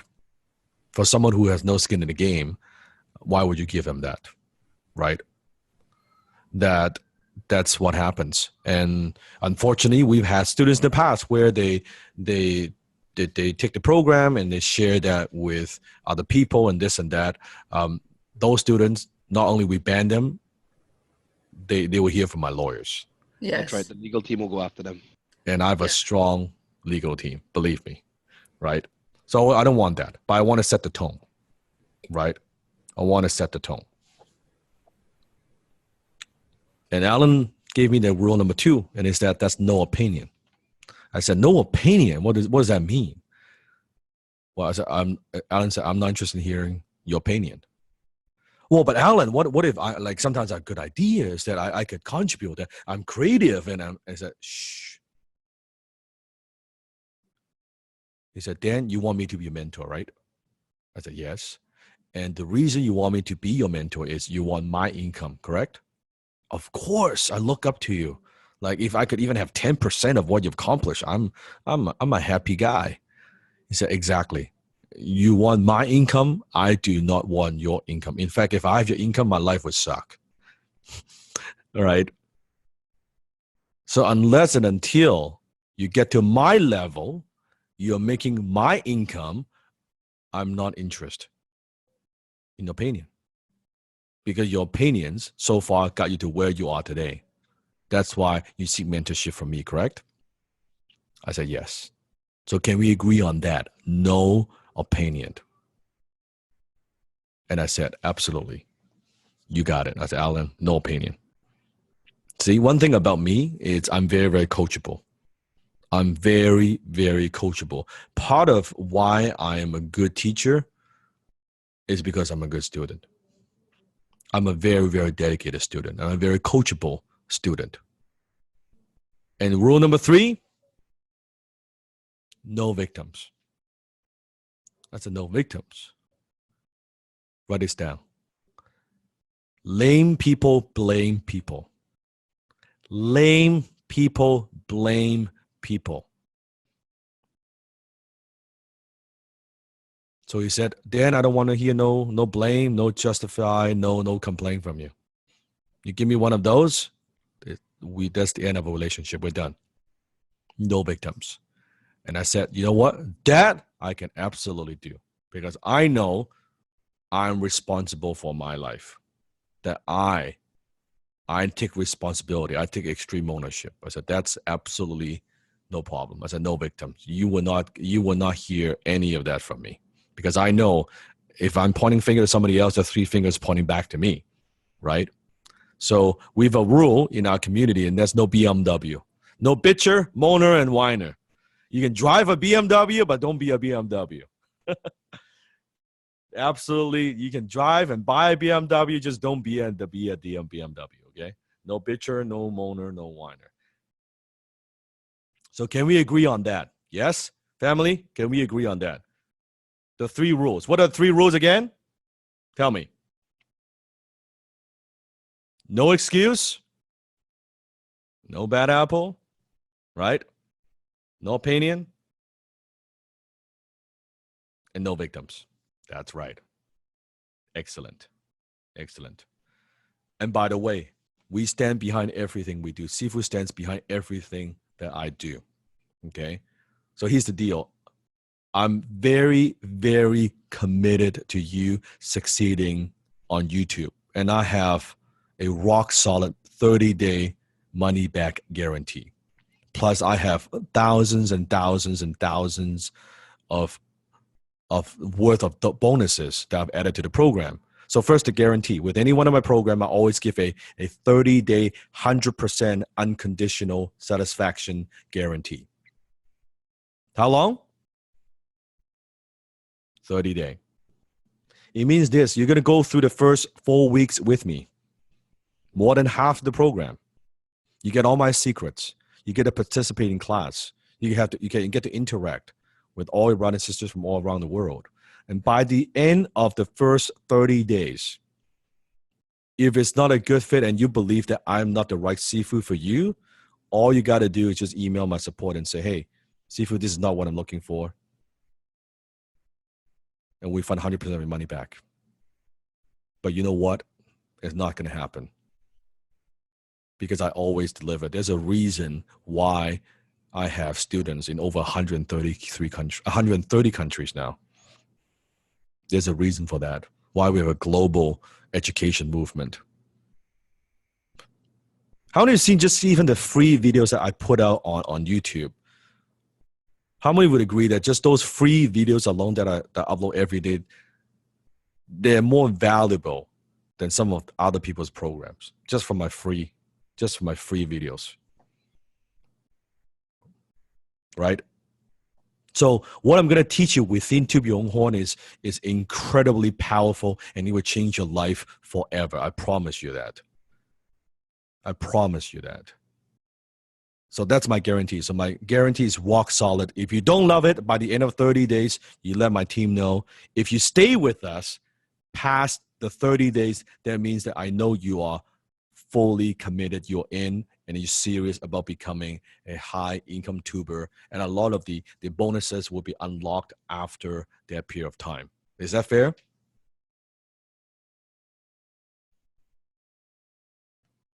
Good. Very, very good. Very good. So we are just a little halfway, almost halfway through the first class. Let's quickly take a 3-minute break, if we could. A 3-minute break. Grab a glass of water, walk around. If you want to go to the bathroom, you could do that, right? Just a quick 3-minute break, and I am going to grab some honey green tea. All my students know I don't drink coffee. I don't drink caffeine. I drink my honey green tea whenever I'm teaching. That's my secret weapon. Great. So I'll see you in 3 minutes.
Okay, we are back. Before I go into the second half, any questions so far? Anything I can support you with? Put in the chat.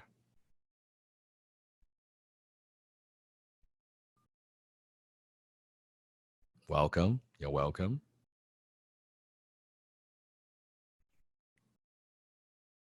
How many of you are getting more clarity of how kind of YouTube works? You're getting just a better idea. Yes?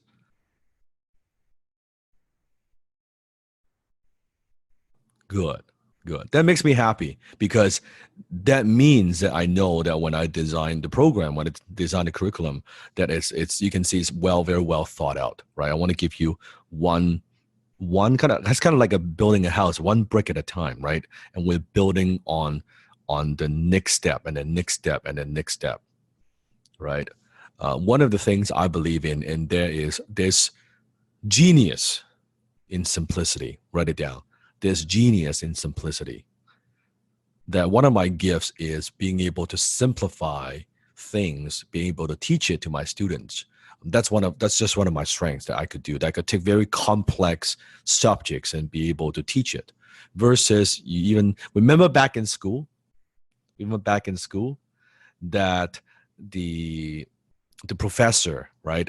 They make a very difficult to understand subject even more complicated, right? Even more complex, right? That like by the time like it's okay, I get it. It's like mathematics, like please, or calculus, like oh my goodness, like it's confusing enough, but they make it even more confusing, right? So I think there's genius in simplicity. And by the way, that's also the same philosophy I have in martial art. That if you understand Bruce Lee's martial art, a lot of that is about to simplify. That the goal is to simplify. And because when it's simple, then I know that you could take action. You can take what I teach and implement. When it's so complex, that a lot of times, do you know why people make it so complicated? Do you know why people make things so complex? Because they want to sound smart. That's right. They want to sound smart. They want to show the world. Look at how, like the professor. Look at how much I know. Look at how smart I am. Look at my knowledge. Look at how intelligent I am. Look at how high my IQ is. Well, then you're not really thinking for the student, because it's not about you. It's about the students. Are they getting what you're teaching? Is what you're teaching sinking in? Is what you're teaching changing their lives, improving their lives in some way, shape, or form? So it's when they make it so complex, usually it's more ego driven, right? And I always say simplicity is the ultimate sophistication. Simplicity is the ultimate sophistication. It takes a tremendous amount of understanding, be able to simplify something and just give you the essence of what it is. And that's wisdom to me. There's a big difference between knowledge and wisdom, right? Knowledge is just data, what you need to do, all the things that you could possibly do. Wisdom is knowing, okay, you know what? 90% of this is not necessary. What is the 10% that actually makes a difference? Right? Wisdom is knowing what to eliminate. That's the difference. A wise person knows what to say no to, what to eliminate. What are the most important things that I need to know? That's wisdom, because a wise person doesn't waste time. They don't have wasted effort. That's what makes a person wise, right? Someone who's very knowledgeable, example, it could be a PhD, a professor. They're very knowledgeable, but they're not necessarily wise. Do you follow what I'm saying? Okay. Let's talk about the 4 mindset shifts you must make to become a high income tuber. There are four very, very important mindset shifts that you must make to become a high income tuber. And these 4 shifts, again, as I go through them, you see why the 97% of YouTubers, why they struggle. This is exactly why they struggle. And what do you need to do in order to make that mindset shift, that paradigm shift? Because once I could give you a lot of clarity of, oh, this is how high income tubers operate. This is how we should think about things. This is how we should view YouTube. This is how we should view videos. Then I know when that's how you see things, you will take a different action. I am not here to teach you to do this, don't do that, you shouldn't do that. No, I'm here to change the way that you think. Because if I could change the way that you think, I can help but change the way that you do things. If I could help to change the way that you do things, I can help but help you produce a different result. Does that make sense? You got it? Mindset shift number 1. Don't treat YouTube like a hobby. Treat it like a business. How many YouTubers that you follow, that you watch, they treat YouTube like a hobby. They don't treat it like a business. They upload whenever they want to upload, right? They upload whatever the hell they want to upload. They make videos that they want to make, not videos that people want to watch. And the problem is, if you treat YouTube like a hobby, guess what? It pays you like a hobby. And hobbies fucking cost money. Hobbies cost money. You treat it like a hobby, it pays you like a hobby. If you want a hobby, do something else. Right? Go golfing, go fishing, go hiking, go for a walk, go swimming, right? Go play tennis. Right? Don't do something else. Don't do this as a hobby. Don't do this as a hobby. So why do you want to make videos? Put in the chat. Why do you want to make videos? Tell me. Why do you want to make videos? Let's see. Put in the chat. Why do you want to make videos? Express, help people, good. Personal branding, yes. Impact, influence.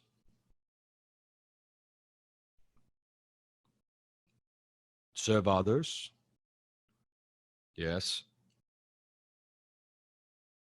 Make money, create assets, good. Get your product out there, good, okay. All those are very, very good reasons. So let me share with you some of my reasons and see if you could relate to that, okay? So why do you want to make videos? Number 1, to help people.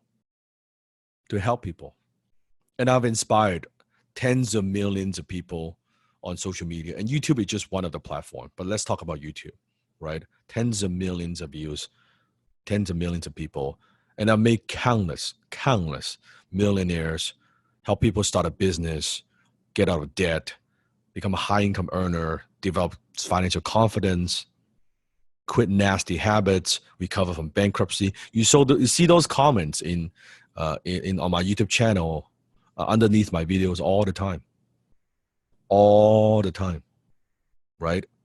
You can see it all the time, every day. I get a lot of different comments, and I'm very, very grateful to be able to do what I do, to be able to create videos and content and share my message that are able to help people. I get that every day. Every day. Number 2 is to deliver messages you feel strongly about or leave a legacy. I am a very passionate advocate of entrepreneurship, financial confidence, and personal responsibility. If you watch my video, you can see that's what I believe in, right? That's what I believe in. That I'm a very passionate advocate about these things, these causes. And I have strong points of views about business and about life that I strongly believe in, that I enjoy sharing. Well, how many have seen some of those videos? Yes? Put in the chat. Right? You've seen a lot of those videos, I'm sure. And I even share my passion about my martial arts and my superheroes with my fans, right? How many have seen some of my unboxing, some of my collection, my superheroes, right? Videos? Yes? So I share that with my fans too, like my collections, what I like, just my love, my passion, my interest in superheroes, right? And if my videos continue to impact millions after I'm gone, then that'll be cool too.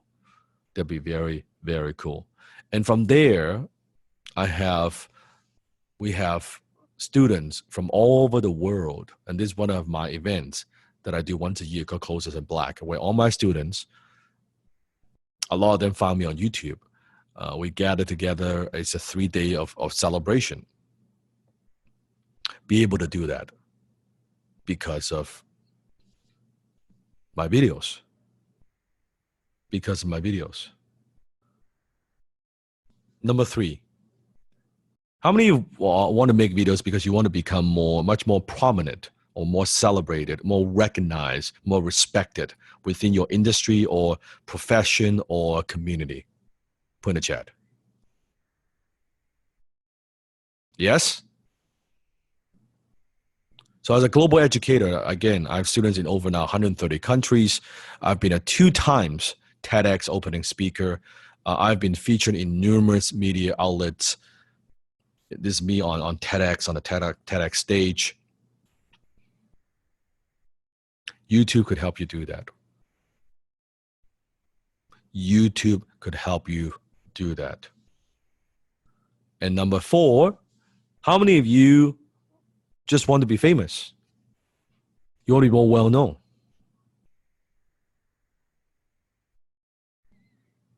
Nothing wrong with that. There's absolutely nothing wrong with that. See, YouTube took me from a successful entrepreneur to a global brand. YouTube took me from a successful entrepreneur, a successful local entrepreneur, to a global personal brand. I've given tens of thousands of autographs and selfies with countless fans from around the world, even when I'm traveling. And I've met and worked with famous celebrities because of my YouTube channel. Right? Even when I was traveling in Japan, and Desmond could chime in too, right? When we're traveling in Japan, many places. In fact, the minute I landed in the airport, Yep. We had a fan, right? Yep. Gabe too as well, right? When we were traveling around, sometimes we go to an arcade or we were at an amusement park. Someone would be like, "Hey, you're Dan Locke guy, or you're that FU Money guy. You're the guy with the Bentley." Walking down the street just casually too, right? Yeah, we've had people buy you gifts as well too. In fact, if you look at a photo, you can see there's a guy up there in the white jacket in the far top right, and that's at Universal in Japan. He actually works for Universal Studios. He let us get ahead of the line a little bit. It's a side benefit of being on YouTube. You get in the line. You get in the line. There's some perks. But they do it because my work, my message has impacted them in some way, right? And very often when they come up to me, it's very they share some of the most beautiful stories with me, right? About how my work has impacted them. How, oh, Dan, I started a business because of you. I watched your video, or I quit my job and now I'm doing my own thing, or you helped me to take my business to the next level. Or sometimes I hear some of the most beautiful stories, like how the communication is better with the husband and wife, or how they're now better parents, how they pay off debt. I mean, I hear the most just amazing stories from my fans. We have a member who's in the Tuburon community whose daughter is, and my kids too as well. They love YouTube, and her daughter is so excited to, actually we have many kids. Kids that are actually kids, yeah. Yes. Hey, the number 1 paid YouTuber is a kid as well, so that's right. That's right. So be able to do that.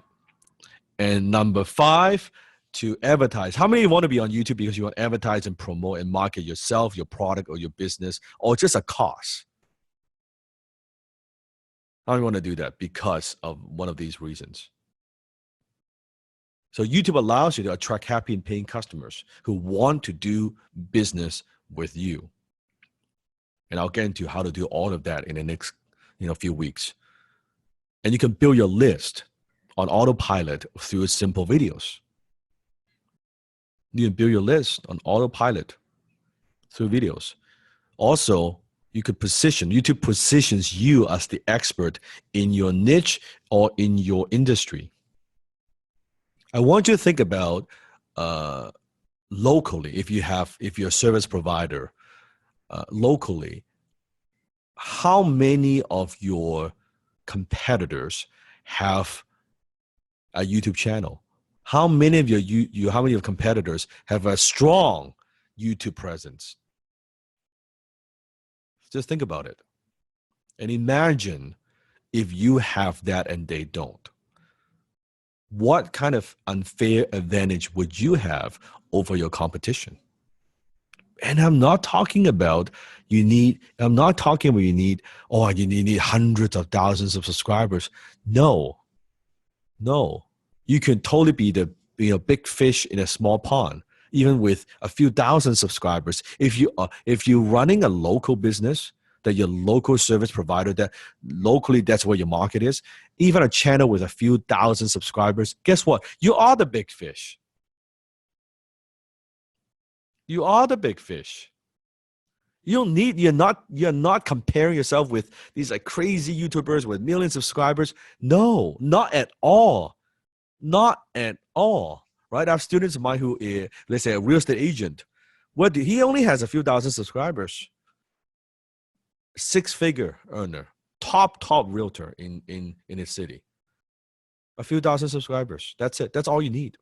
And he found his biggest investor through his YouTube channel. Yeah, he found the biggest real estate investor in a deal through YouTube channel. The investor was watching his video and boom, bought multiple properties from him.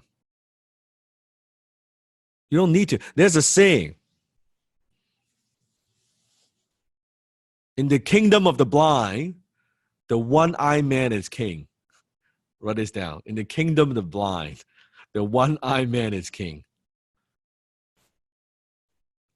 You don't need to be that good. You just need to have some kind of presence. I'm going to make you good. I'm going to teach you how to be good. But you don't need to have tens of thousands of subscribers. Not at all. Can you imagine? Imagine this. Let's say you pretend you run a local plumbing business in your city. Well, just a few hundred subscribers really is all you need. Remember the true fans concept? Just 1,000 people who appreciate and love what you do, who are diehard fans. That's it. You built a very successful business with a very small number of subscribers. It's not about having a lot of subscribers. And the proof is, I know a lot of YouTubers with a lot of subscribers. They don't make a lot of money because they don't know what you know. They don't know what I'm about to teach you. That numbers don't make any difference. It's not about that. It's not about that at all.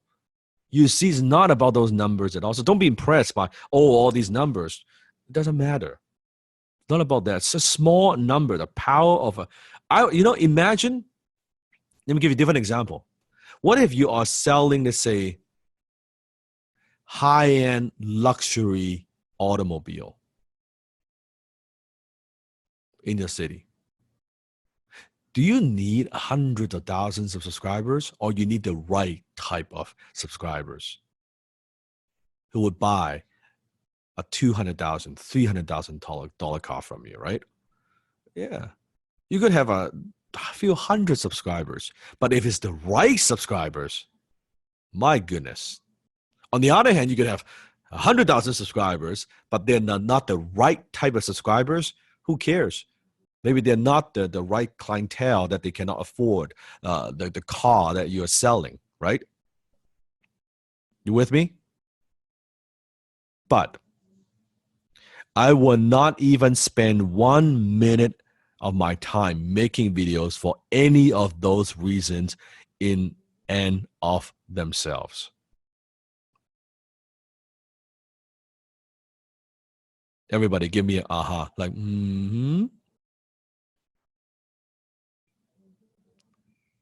I will not spend even 1 fucking minute of my time making videos for any of those reasons in and of themselves.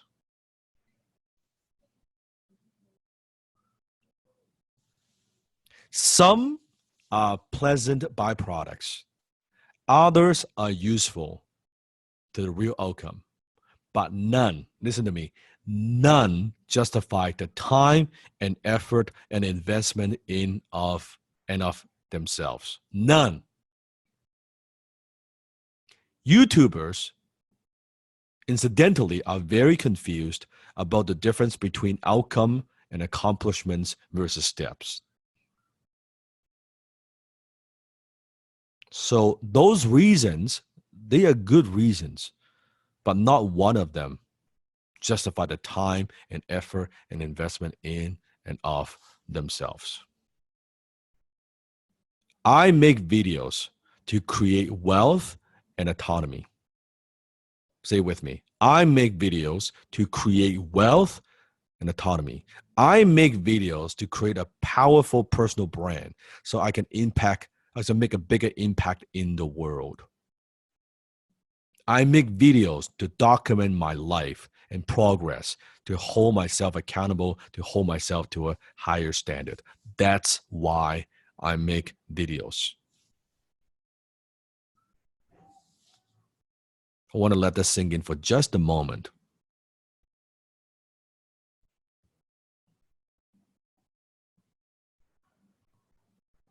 That's why I make videos. Now, that doesn't have to be your why. I'm simply sharing that's my why. To create wealth and autonomy. To create powerful personal brand, because attention is the new currency in order to make a bigger impact in the world.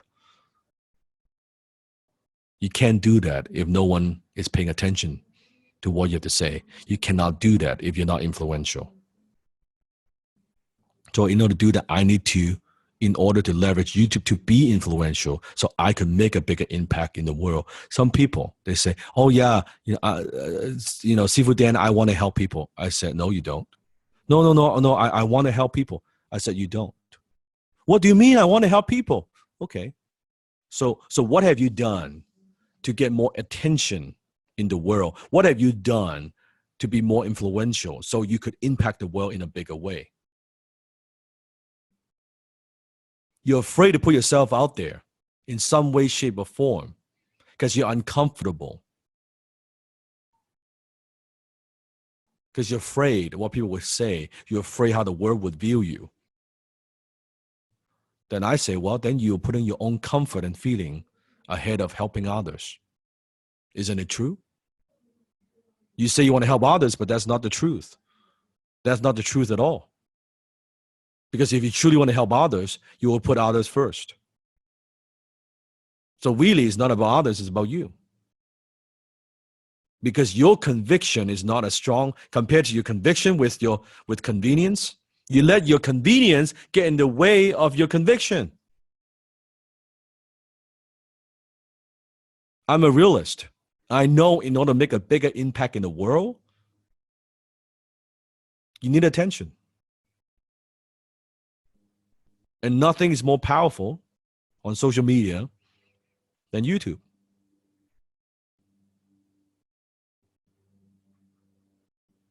So are you willing to take the heat? Are you willing to do what it takes?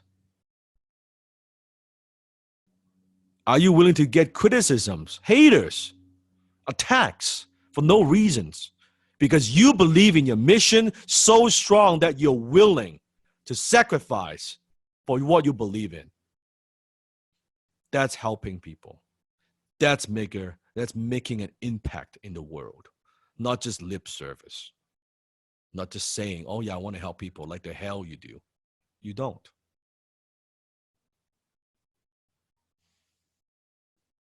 And I make videos to document my own life, my own journey, to see my personal growth. Remember, I share with you, when I make video, I imagine I'm talking to a younger self,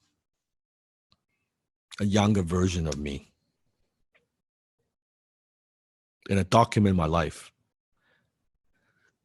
How many have been watching my videos, let's say, for more than a year? Can you put in the chat? More than a year. How many have been watching my videos more than 2 years? Any 2 years? 2 years? How many have been watching my videos more than 3 years? 3 years. So early on, in 2000, and remember I shared with you when we hit 10,000 subscribers, and I set a goal. I said we're gonna grow that to 100,000 subscribers. When I hit 100,000 subscribers, I made a video. When we got the silver button, you can search it online on YouTube. That I declare to the world that we are going to hit 1 million subscribers. I told the world about it. I told the world that I'm going to do this. So the whole world was watching, and boom, I did it. That's holding myself accountable. Most people, unsuccessful people, 97%, they're afraid. They're afraid to tell the world what your goals are. Versus what I do the opposite. If I'm going to fail in public. And I'm not going to let that happen. I'm going to tell the world this is what I'm going to do. I'm going to fucking do it.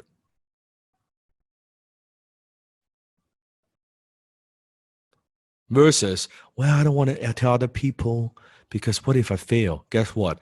If that's your expectation, because in life you get what you expect. You're already expecting the damn thing is not going to work. You're already expecting you're going to fail. That's why you don't share. And that's exactly why you fail. I don't want to give myself a way out. And there are days, not every day, but there are a few couple days where I don't feel like making a video. I have those days too. But when I looked at the goal that I've set, that I've told the world about it, I'm like, you know what? Be a man. Deliver on your promise. You get this done, Dan Locke. You get it done. Right? No excuse. So why do you want to make videos? Being a YouTuber is a step. It's a what? It's a step. Not an outcome. It is a step, it's not an outcome. There are YouTubers motivated by other reasons, not motivated by money, who do not view and approach YouTube as a business. They pursue lofty purposes and fulfillment. Oh, I want to express myself creatively. I want to do this. I want to do that. Instead of money, and guess what? Then 99% of the time, they get neither. They get neither. They're broke and no one is watching their stuff. They're not making any impact in the world.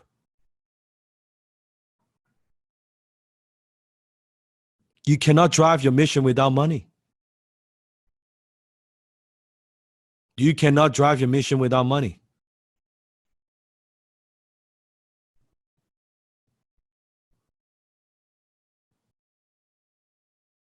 Do you understand?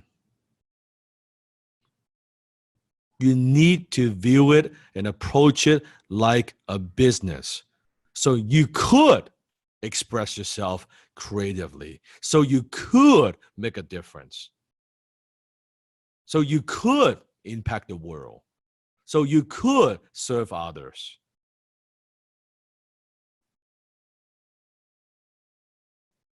It's the other way around. It is the other way around. It's a step, it's not an outcome. It's a step. Trying to use YouTube for non-business purposes is like trying to use an automobile as a path to inner peace. Instead, it's just a mode of transport. I'll say that one more time. Trying to use YouTube for non-business purposes is like trying to use an automobile as a path to inner peace instead of mode of transport. One of the things I say is this.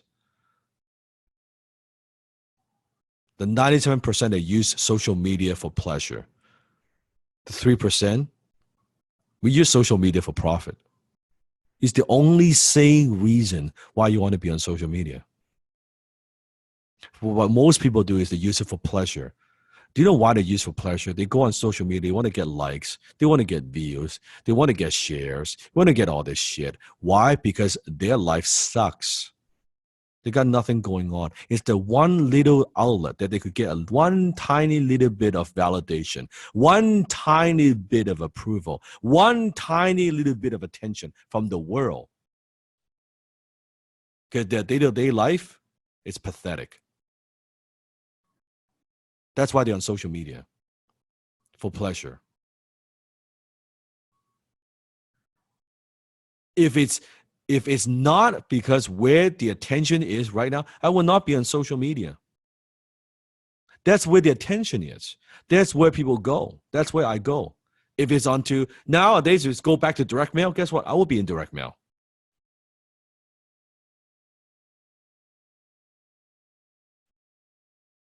In order to move anything, in order to get anything done,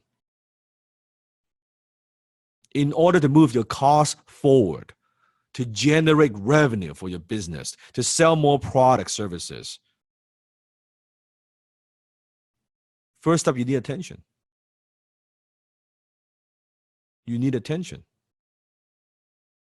That's the only reason why you create that video, why you upload that post. That's the only fucking reason. So approaching YouTube as a non-business purpose, that is just fucking stupid. I had to say it. That's just dumb. It's dumb. Because you think about it. YouTube is a for-profit company. Facebook is a for-profit company. Hollywood is a for-profit industry. So how can you be so non-commercial-like and non-profit-like when you're fucking on a for-profit company's platform? Like, duh. And yet people approach it like it's some secret. Oh yeah, you know, I just want to do my thing and I'll just express my creativity and I'll be on YouTube and people would give me a thumbs up and people would like me and stuff like that. Fuck that shit. That's not why you're on it.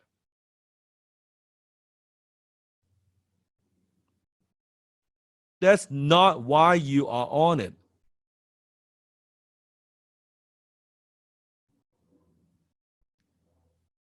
Am I wrong?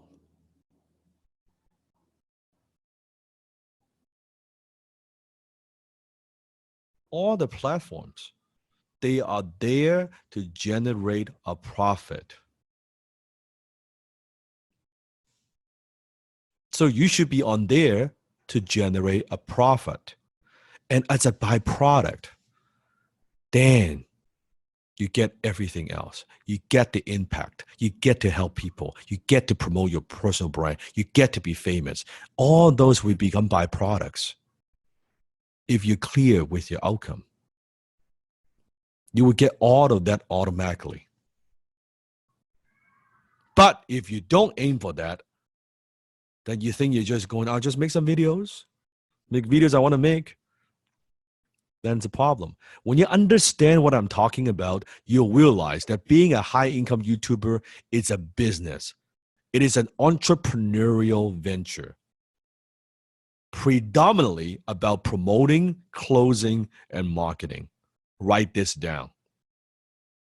It is an entrepreneurial venture, predominantly about promoting, closing, and marketing. It is not about making videos.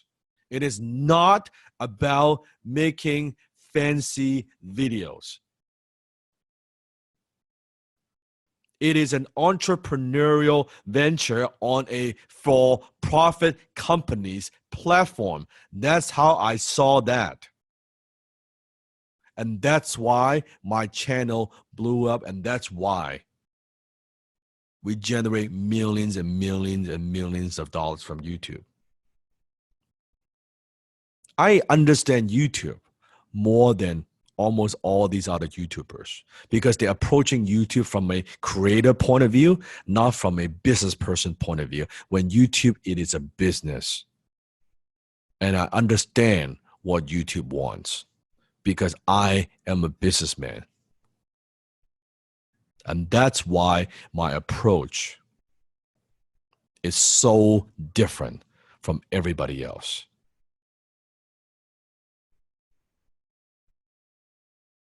Are you getting this? How many of you are a little bit overwhelmed? That's okay. A little bit shocked.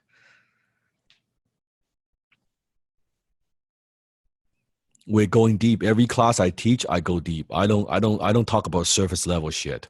We go deep. How many want to go deep? We go deep. I teach you stuff that you, from now on, how many of you, when you look at YouTube, just look at other videos, you don't look at them the same way again? Just after class 1. Look at other YouTubers. Look at our channels. Now you know. Mindset shift number 2. It's not about getting more views. Desmond, Gabe, Tina, anything you want to chime in? Let me grab a quick sip of water. So what I've realized is that YouTube was sort of like the wild, wild west. It was, when it started to blow up, and a lot of the early pioneers, they just basically created their own sort of systems, and there are some really smart YouTubers, and some of them, were very lucky in what they did. And obviously, some of them did very well. But on the other hand, what I noticed is that there's a lot of YouTubers that don't have a clear plan as to what to do and what they need to do to grow, right? So that's one of the biggest, Gabe, you can chime in as well. There are conferences, there's people with how-to videos. We know some of the best guys in how-to videos. Takes, some of my mentors. But I think a lot of YouTubers, millions of YouTubers, have no idea about what they're doing. They may make a video today, they may make a video next week. They have no long-term vision. I think internet, that's your internet connection. Your mic is so far away. Yeah, it started to sound you got further a bit. How is that now? Is that better? Oh, you're perfect. Yeah. Good. You were saying? I think another quote, Sifu, that you had mentioned one time when Sifu was speaking to the audience of YouTubers, where Sifu had everybody raise their hand if they thought that more views and subscribers would make them money. And a realization that Sifu gave the audience was just because you could grow, if you can't make money with 10,000 subscribers, you won't make money with 1 million subscribers, right? That was a really profound quote. I was telling them, a group of YouTubers, 100 of them, a couple hundred of them in the room, and I was telling them, okay, so how many of you think by having more views and subscribers that would solve your money problem? And every single one of the hand goes up. I said, so if you're not making money with 10,000 subscribers, what makes you think you can make money with 100,000 subscribers? I said, you cannot multiply 0. You cannot multiply 0. But somehow they have this fantasy, YouTubers, very fascinating that, well, I know I'm not making money with 50,000 subscribers, but I'm sure if I hit 500,000 subscribers, or it's always 1 million. I don't know why. If I hit 1 million subscribers, then all my problems would go away. Somehow they have this like lottery mentality that if I hit 1 million subs, and all my problems would be solved. Sifu, I see this. I'm originally from LA, so a lot of creatives in the city, right? I see this with very creative types all the time. And I think that's a lot of people are attracted to YouTube as a creative person. And the problem happens when they're not being strategic at all. And they're just thinking creatively, quote unquote. And then you don't actually get anything back, the results itself, right? It's very, very true. It's very, very true. So they say that all my channel needs is more views, more subscribers, right? Teach me, how do I get more views and more subscribers? More of 0 is 0. It doesn't work. The last thing you and your channel needs is actually more views, unless and until you have a business strategy. It's not more views. My channel, I was already making 5-figure income from my channel when we only had 4-figure subscribers.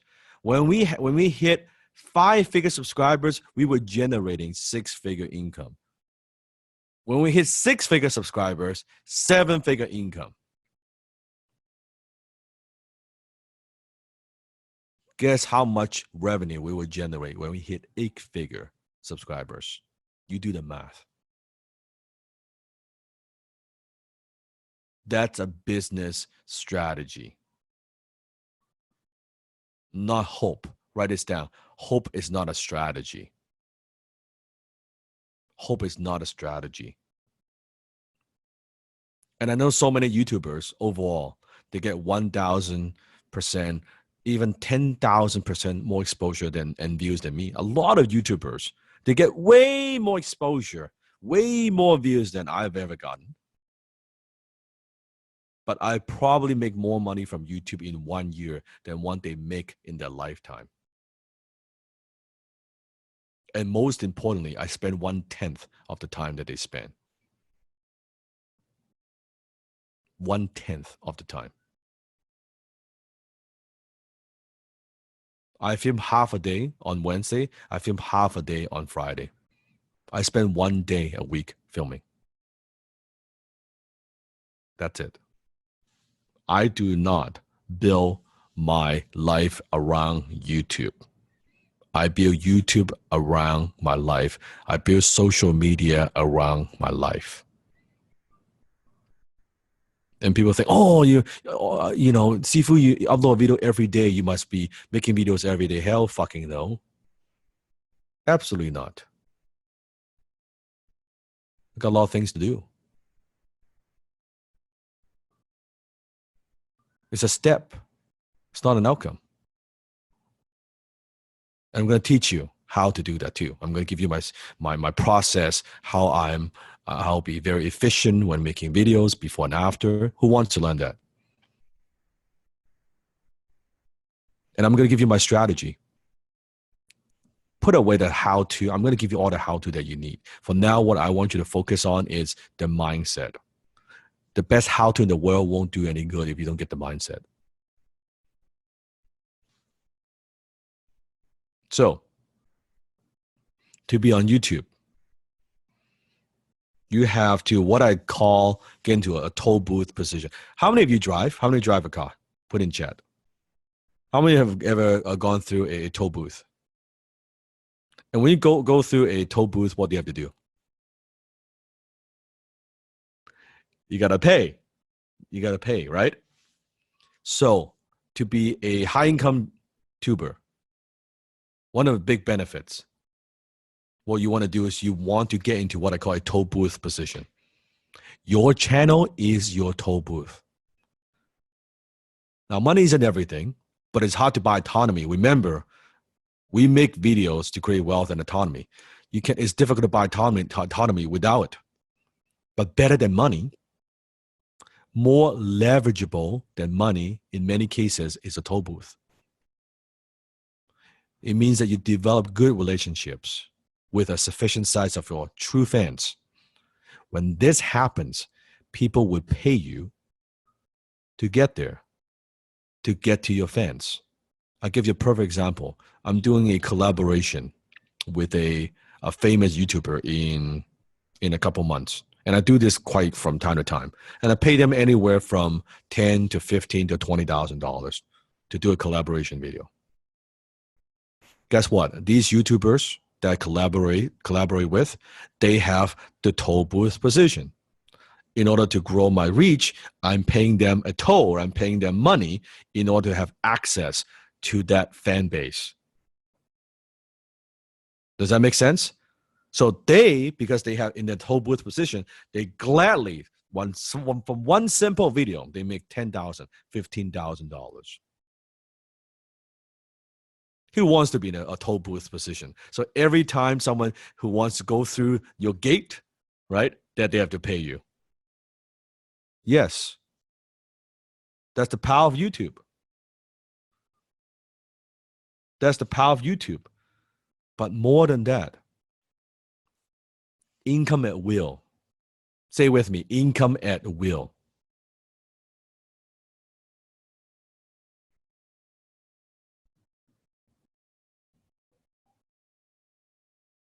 When you watch my webinar, I share with you the different videos. Gabe, actually, if you could share some of the videos, some of the numbers that we make, right? From the low end or from the low end, Sure. from the high, how much income you generate from those videos. One video, by the way, each video. Sure. So I'm going to pull up Wicked Reports. Basically, we could. So let's say for Sifu, he could have one video where we're pitching a certain concept. So it could be DoD or it could be the HCC webinar. And that video could go anywhere from, depending on virality, it could be on a low day for us. Low day for us is about 10K a day. And a high day is probably around 60, 70K a day, based on all the videos. I'm waiting for the data to pull up exact videos. Yeah. No, not views, dollars. Dollars. Dollars. You can't go to fucking bank and deposit views. Dollars. Now, so as a high income tuber, when you want to buy something, how many have some goals? How many have some goals that you have in your mind? Some things that you want to buy or debt you want to pay off of, right? Family you want to support. With a YouTube channel, you can create income at will. So if I want to buy something, like what goes through my mind, two things. Either because I teach high tier closing, I would go and close a sale and get X amount of commission, or I would say, what videos I need to make to generate that. Example, let's think about it. So let's say you want to buy a car, okay, a car that you've been thinking about for a long time, and not a Ferrari, not something crazy, but something nice. Let's say $1,000 a month in payment. Could $1,000 a month get you a pretty decent car? Yes or no? Right, $1,000 a month, right? So you think to yourself, instead of trying to think about, well, how am I going to afford $1,000 a month with my job or with whatever I'm currently earning? All you need to think about is what one video I need to make that could generate that $1,000 a month for me. So for example, the video that Sifu would probably think about if he were to look at the numbers in the past 30 days, the video How to Become a Millionaire Step by Step generated $14,956. Last 30 days, one video. Only last 30 days. And I'm very transparent because you're my students. I trust you. I'm sharing these numbers with you. One video. Now, how many people work very, very, very, very hard all month, don't make $14,000 in 1 month?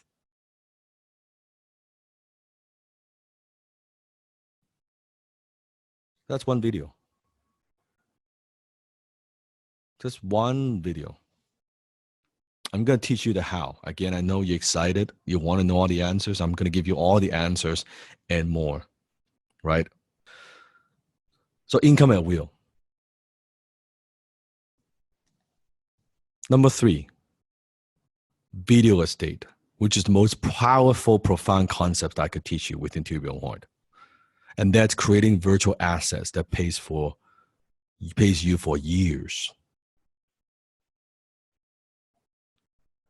Years. So remember, we're not just talking about, oh, you would get that $1,000 a month. Forget $1,000 a month. How many would be happy if you just have one video that could make you, let's say, even $200 a month? Just you make one video and it makes. Now, I'm not saying every video would do that kind of numbers. No one could do that. Not all my videos make me that kind of money. Absolutely not. Some videos do better. Some videos I thought that would do very well, didn't do so well. Some videos I thought wouldn't do so well, and they do so well, right? I'm not saying about that. But what if you can just have a few videos that generates $100, $200, $300 a month for you? Spare time. And if you do it and you make the videos in the way that I teach you, so you're not building your life around YouTube and you're not doing the fucking editing and all this shit, that you are outsourcing and delegating that, right? You do it properly. Then you have a virtual assets that pays you for years. So think about it. Now, I invest in real estate. Let me tell you this. How many of you in real estate, you understand real estate? That do you understand, forget a 14K, in order for a property, let's say I take in Vancouver where I live, to have $1,000 a month in positive cash flow, meaning after the mortgage, right, after paying all the expenses, that the rental income is positive cash flow would generate $1,000 a month. That's like $12,000 a year. How much down payment do you need? How big of a property what price of property you need to buy, how big of a mortgage you need to get in order to generate one measly $1,000 a month. Now, I love real estate. Don't get me wrong. I have real estate. But I love my video estate a lot more because this video, forget the 13K, because I know that's for some, that's such a too big of a number. I mean, me listening to this, but let's say again, take $1,000 a month. That $1,000 a month that my videos on YouTube generate, let me ask you, do I need to get a mortgage for that? Do I need to get a tenant for that? Do I need to fix toilets? Do I need to fix the mailbox? No. It just sits on YouTube. And guess what? How long would it sit on YouTube? For as long as I don't take it down. Now, some videos, however, sometimes in the beginning it would do better. Then later on, after the velocity, I'm going to teach you all that. After velocity, after the initial launch, it might slow down a bit. So initially, maybe this video is generating 10, 15K, a month. Then later on, maybe when it slows down, it's only $2,000 to $3,000 a month. But it's still being searched. It is still being searched, but not as much like the initial launch, right? My question to you is that okay? Hello? Hell yeah. Give me a hell yeah. Now you understand why does Sifu make a video every single day? If you're in my position, every single video that you make, you're creating another video estate. It's just like another property that I own with no overhead, with no tenants. How many videos do you want to make? If you and me, if every single video that you make has a potential to be a video estate, a virtual property that produces income for you for years, how excited would you be to make more videos? You'll be like, I'll be making damn videos all the time, right? And would you be so hung up on, do you want to do the editing or do you want to be making videos? Do you want to be doing all the bullshit that's everything else? Or do you want to make videos? That's high income producing activities. That's how you need to look at YouTube. That's exactly how you should look at YouTube. Because every single video that you put it out there, and guess what? Okay, I wasn't thinking about sharing this. I'll share something with you, but please keep it a secret. Can you keep it a secret? I'm serious about this. Like, you got to promise me. I'm very, very serious about this. I'm trusting you with this, right? I'll share with you, maybe not my number one video, but I'll share with you, let's say, my second or third. Gabe, I know you know the video. Share like maybe one of the top earning videos, how much we made. One video. I know we can post some numbers. Okay. I'll search for it right now. The true number one? Doesn't matter. Like, no, maybe number 3. Number 1, it would scare them, but let's just do a number 3 or 4. Okay, let me just filter the data really quick. Here, look at reports. And this is real time. This is like Gabe is pulling the report right now. Yeah, it takes a little bit to load when you have so many videos. Now, of course, disclaimer, I'm not saying that, you will make that kind of money, but what I'm saying is I'm going to teach you the process that makes me that kind of money. All right, let's do it. We'll keep it under 6 figures. How about that? Sure. The video under 6 figures, just shy of 6 figures. Yeah, so just last 12 months, one video. Yeah. Why motivational videos don't work. You can search it. Why motivational videos don't work? How much that video generated? Yep, and that made $95,766 In the last 12 months, right? in the last 12 months. There you go. There you go. Now who is excited to be a high-income YouTuber? Put in the chat.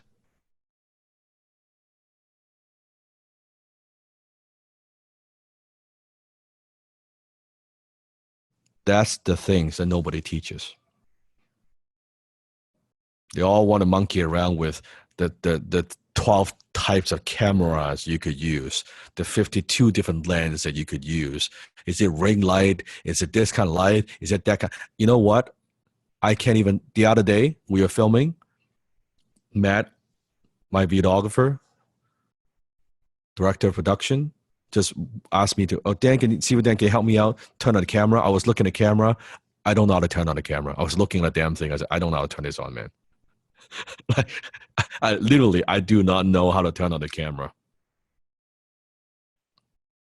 I don't know. Right? The other day, like he was asking me how to like turn. I couldn't. I said, where's the switch? Where's the button? Where do they turn on this fucking light? I said, I don't get it. I literally do not know how to do that. And yet I have videos that produce this kind of income.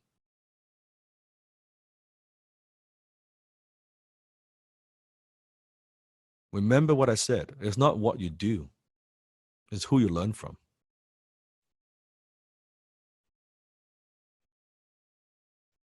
It's who you learn from. That's going to determine your success.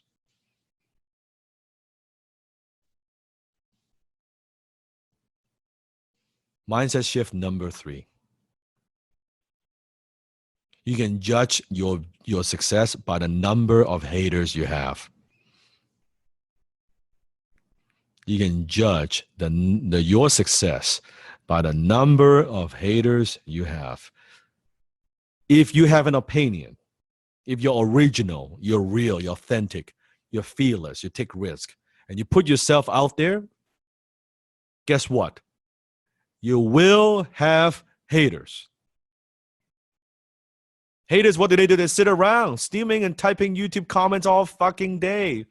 They aren't chasing dreams like you. They aren't becoming better versions of themselves like you. They aren't making money. They're fucking broke. They're at home rotting in the basement and pounding on a keyboard. That's why they're called keyboard warriors. That's why they're called keyboard warriors. I love haters. I need to get myself some haters. I need more haters. Because the more haters you have means the more successful you are. Most of you guys, you don't have enough haters, okay? You do not have enough haters. You need to get yourself some haters. Like if you're not getting hate email, I get hate email comment every damn day. And I'm not talking about 1 or 2. Not 1 or 2.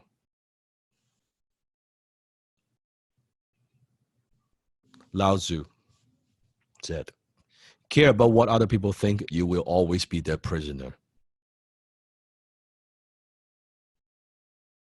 Care about what other people think and you will always be their prisoner. You care about what they think, you become their prisoner. They are controlling your thoughts, they're controlling your emotions.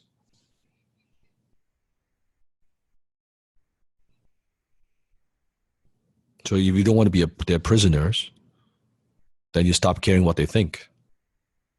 The only person I care the only person I care what to think of me, my wife, my family, my students, my team.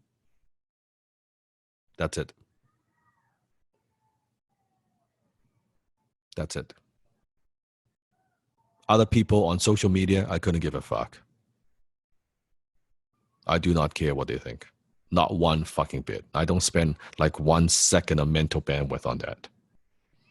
And some of that stuff is, pretty nasty, right?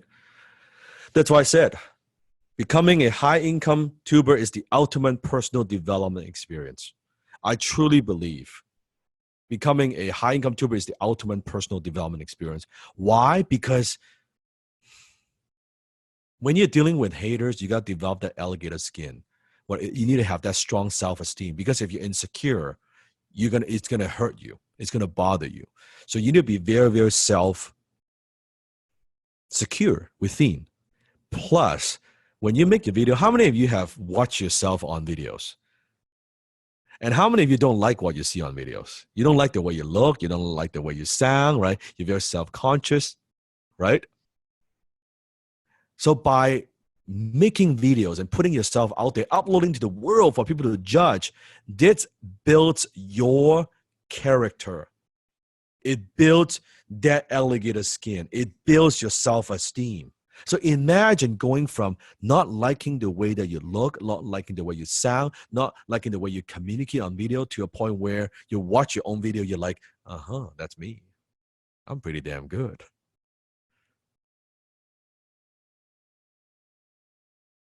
See what it does to your self-growth.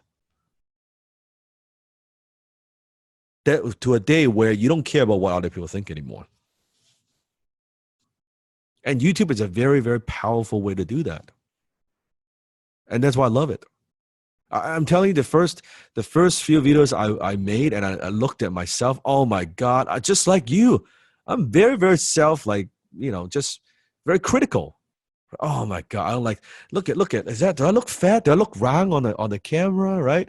Do I look like my face is a bit too much baby fat, right? How come, oh shit, I pronounced the word wrong. Shit, right? I said the wrong thing. I shouldn't use the pearl, but I use a S, and I miss a word there, and I pronounced that, all this stuff. Right? Do you know back then in the beginning, it's very, very interesting that because I've been a professional speaker for many, many years, right? I could speak to people because I can love to connect. I could speak to an audience, not a problem. Like I don't need a script. You give me a mic, I could talk, I could share. Like what I'm teaching you, there's no script. I'm just speaking from my heart. Whatever comes to my mind. I just share what I know. But somehow in the beginning, when I was talking to a camera, when there's no one else, right? When I didn't have the idea of speaking to my younger self, I just look at a camera. It's like a little lens, like a machine. It feels so cold. And oh my fucking God, it was so difficult. Like a 2-minute video, I would have to do 13, 14, 15 takes. I would have to script out every damn thing that I say, and I would stutter, and I would make mistake, and I would look like so stiff. I was so self-conscious. A lot of takes, right? But I got better and better and better, not from a full word-for-word script to maybe just half a script, right? And then to later on, just bullet points. And to now, most of the time I make videos, just a title. Just give me the title. And that's it. And I go. Usually, sometimes on filming day, okay, Sifu, here's the title. It is blank, whatever it is, blah, blah, blah. I think about it. Okay, let's go. Turn on camera. One take. I'm going to teach you how to do that too. One take. 5 minutes, 6 minutes, 8 minutes, done. Next. What's the next video? You could get to that good. Yes, the one take wonder. Yes. Why don't I show them kind of like what a shot list looks like for a day? Yeah, we'll later on in the weeks, okay. We'll do that. We'll do that. We'll definitely later, all my process, I'll take you behind the scenes. You see a lot of these different things. Like you see kind of like movie magic. You see the movie, I'm going to take you like behind the scenes. How do we make those movies, right? Like what's the behind the scenes like? What's the setup? We'll do a lot of that. And I'll post a lot of different things even within. That's why make sure you're on Facebook group. Like one thing I'm planning to do is I'm going to show some behind the scenes things like, oh, okay, this is what we do. So make sure you do that. Now, sometimes it's not one take. Sometimes I do different things. Now, if you want to see something interesting, if I forgot the title, the video title. Maybe we can post that later. But the video that I have when we were in Japan, that I was working in walking. What's the street called, Desmond? Ginza. Ginza. Ginza. Like me, we turn the camera with I don't know how many people, thousands and thousands and thousands of people around us, right? Yep. The video was the number one reason why most people never get rich. There we go. Okay, here we go. If you want to watch that out, don't watch it now. Don't watch it now. Stay focused, but you want to watch it afterwards. The number one reason why most people don't get rich. So you watch the video. I'm walking in the street, right, with the camera on. Now, how many of you would be very uncomfortable making a video, walking down the street with thousands and thousands and thousands of people around you, right? They're looking at you. They're thinking about what is going on, right? Desmond, gonna say something? Oh, I was just going to say, Sifu, like, I do remember when we first started, right? And I think this is very, very important for everyone here. We really want to encourage you. There is a secret sauce to this, okay? And if you want to hear that, I'll just give it to you right now. This is something Sifu said to me years ago. He said, Desmond, I've got time. I've got time. It doesn't fucking matter what other people are doing. It doesn't matter. I know I will keep doing this longer than they will, more consistently than they will. And I will definitely get to that 1 million subscribers. This was back then, right? And it's just crazy. Like, that's all it takes, right? If you want to grow, if you want to get to that, that $95,000, per video, or you want to get to that level, it just starts one step at a time, one day at a time, one video at a time. As long as you stay consistent, you will be successful. And by the way, it's not like I've been on YouTube for 9-10 years. Sifu started 2014. That's not a long time. That is not a long time. There are a lot of people in YouTube way longer than I have, but they don't understand what I'm teaching you. They don't understand how YouTube actually works. And that's why I believe when you make different videos, and also, by the way, another huge benefit is you may be thinking, but Sifu, that I don't have enough thing to say. I don't know a whole lot. Good. Then in order to create those video assets, those video estates, it motivates you to be better. It motivates you to learn more. So you have more to talk about. Or sometimes with me too, where, you know what, I've been making videos this way. I want to do something different, right? To create more viewerships. Then I got to think about maybe I should go and do something more interesting. It forces you to live an interesting life. That, you know what, it's time for me to take a vacation. Let me make some videos here, right? Let me go there and make some videos. So it forces you to be better. It forces you to hold yourself accountable and to a higher standard. It develops your self-esteem. Plus, it forces you to live an interesting life. Because your life is so fucking boring. You're thinking about, wow, there's nothing interesting to be filmed. Good. Now go get something interesting to film. And I would be thinking about different things. But and I just simply integrate with my life. Everything I just integrate with my life. Where I'm thinking, well, if I got that, in my home, I have a full-size Iron Man, right? I have two full-size Iron Man, like literally full-size.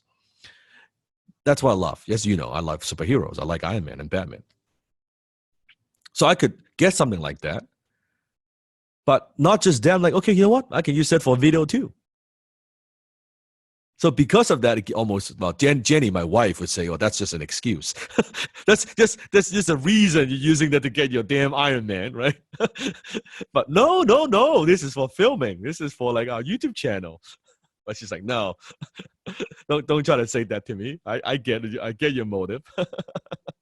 But you know what I mean? On the other hand, she uses that on me too, right? I said, "Well, don't buy that expensive Hermes bag." Unboxing.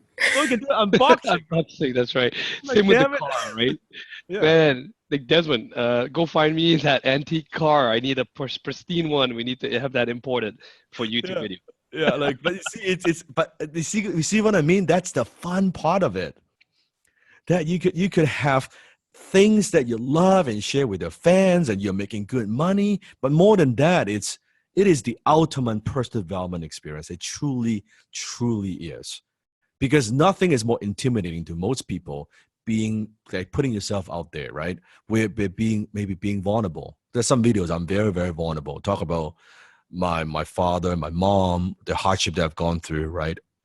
And that itself is, I think, it's incredibly powerful self-healing process. Because when you talk about what you've gone through in the past, and some of the even tragedies you've gone through in the past, and we all have gone through some things in the past, that when you see other people, they're commenting on your video and they're thanking you, thank you for sharing your experience with them, that they're going through the same thing. I mean, some comments I'm so touched, like where people watch my videos and I have young people commenting they were thinking of committing suicide, literally, and they watched my video and that gave them hope. Like that video literally saved their life.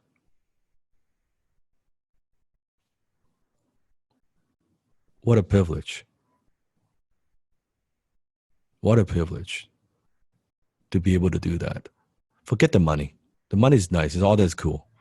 But being able to do that and have fun in the process, and I can meet interesting people, all these things. And I'm very thankful because I found YouTube. And that's why I'm sharing this platform and this gift with you, because I know what YouTube has done for me. I know what YouTube has done, and I know what YouTube could do for you if you do it right. There's nothing like it. There is nothing like it. It's the ultimate. If you just want, how many want to be more confident? Or you want to develop more self-confidence? Put in the chat. How many want to become better communicators? Right? YouTube could accomplish all of that by making, if you're consistent, by just doing that on a consistent basis. I promise you, your first video is going to suck. I know that. It's disaster. Me too. But by the time you make the 10th video, wouldn't you agree your 10th video would be a lot better than your first one, right? By the time you make your 20th, 30th, 50th video, wouldn't that be better than your first one, right? Absolutely. Absolutely. By the time you do more and more, and the great thing is you will see your growth. 6 months, a year from now, you look back and you watch the first video, you're like, oh, right? It's so bad, but like, shit, look at how much I've grown. Look at how much better I'm like right now, right? You should be very proud of yourself. And they're haters, what they don't like you, but they still find the time to watch everything you do. I have haters, always. Every single time Gabe uploads a new video, immediately I get a few thumbs down. Immediately, right? I have haters who comment all my videos. Every single time I upload a video, there's some haters just keep commenting. And here's what you say to haters, by the way. Say it with me. Say it with me, okay? Haters, if you don't like me, but you still find a time to watch everything I do, you're my fan, bitch.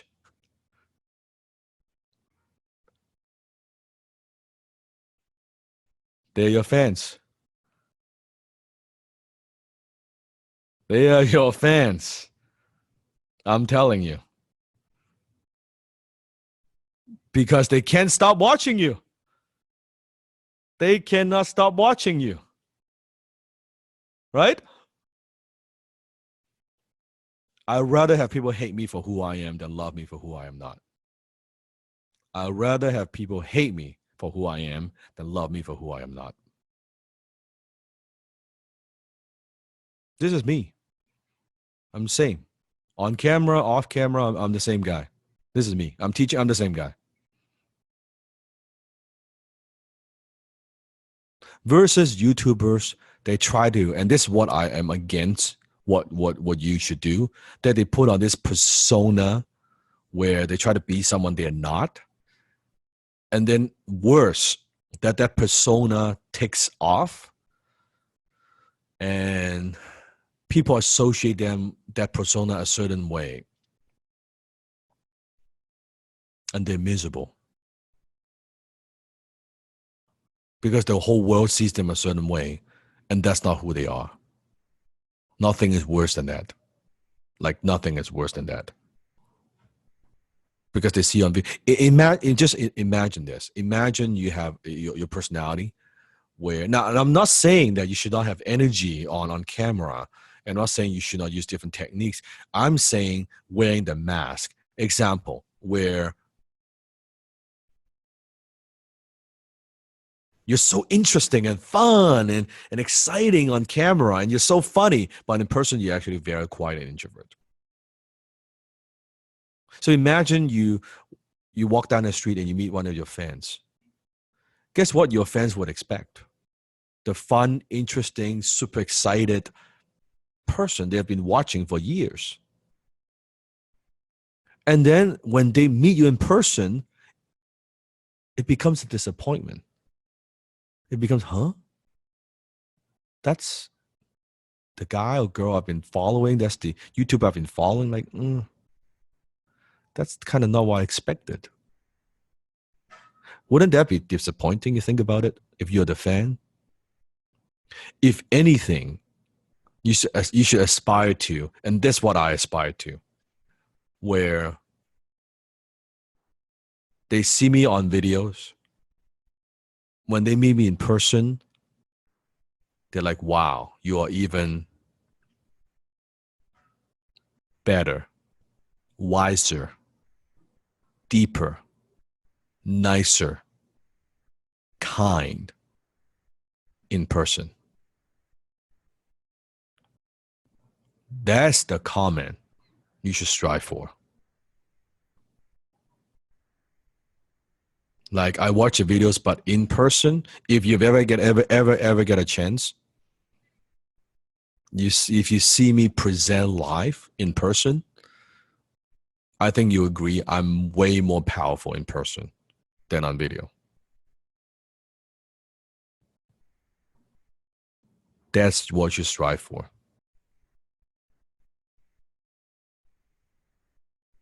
Does that make sense? That's my hope for you. That's my hope for you. Mindset shift number 4, the very last mindset shift. And that is, you are not a video maker, you are a closer on video. You got to get this one. You are not a video maker. It is not about making videos. I said it like 10 million times. It's not about making video. You're not a video maker. You are a closer on video. That is it. Now, for some of the creative type, you may be thinking, what does that mean? I thought I'm making video. Maybe you're thinking about, but I do skit. I do funny skit. Or I do cooking. Or I do fitness. I don't understand what do you mean. Like, I'm not, or I do vlogging. I travel and I talk about the different places I go to. No, you're not a video maker. You are a closer on video. Because everyone is selling everyone all the time. You're selling a story. You're selling a lifestyle. You're selling a joke. You're selling a better way of doing something. You're selling an effect. Even your magician. Even in magician, people talk about magician. They sell a reaction, right? You sell a funny thing. You sell a reaction. You sell a product. You sell a service. You sell a new belief. You are selling something all the time. All the time. Your parents, how many have kids? Put in chat. How many have kids? Yeah, you're selling your kids why they should go to school. You're selling your kids to eat vegetables and not chocolate, right? You're selling your kids to do the homework and not play video games, right? How many of you are married? If you're married, you're selling all the time, trust me. You're selling your spouse, Hey, honey, can I get some action tonight? You're selling, okay? You're single, you're selling. Right? You want to date, you're selling. You're going to close the deal. On the other hand, you want to help other people, you're selling as well. Mother Teresa is a closer. One of the greatest closers of our time. When she raises money to help her cause, isn't she closing?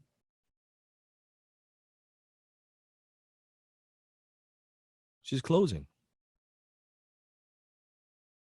Steve Jobs, he's a closer. He's a visionary. The difference is Steve Jobs is not closing one-on-one, he's closing to millions. On why the product is so innovative, so revolutionary. When the world is not ready to accept a phone, internet, music all combined, what is this? No buttons? Do you think the iPhone would be even as popular today if he didn't close? He didn't sell the world? His idea? And you can see, I don't know, do you remember when he announced the announcement years ago, the Apple announcement, first iPhone 1, how excited the audience was? If he's on YouTube, you can watch it. He's a closer. Warren Buffett is a closer. At the shareholder meeting, every year, what is he doing? He's closing all the shareholders on why they should buy more stocks or hold on to the stocks that they have. He's closing. It's a phenomenal closer. So you're not a video maker, you're a closer on video. You are a closer on video. Now, the next question you might have is this. This is one of the biggest concerns YouTubers have. I'm going to make this case. I'm going to say this once. I'm going to rest my case. See, if I don't want to be my fans to call me a sellout. When I recommend something on video, when I talk about something, when I sell something, I don't want my fans to call me a sellout.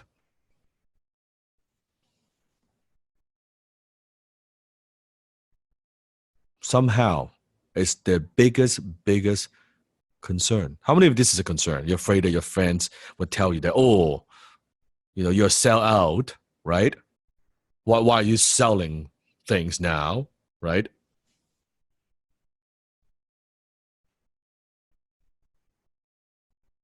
I'll share a quick story with you.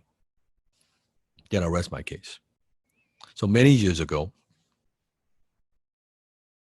at a time I was speaking, just speaking, that's it. I would go around to different cities and I would speak. Didn't have my products yet. Didn't have anything. Just speak. So at the end of my speech, people would give me one applause and they would come up to me and walk up to me and say, Dan, your speech is so powerful. It's so inspirational. I love your talk. Thank you so much.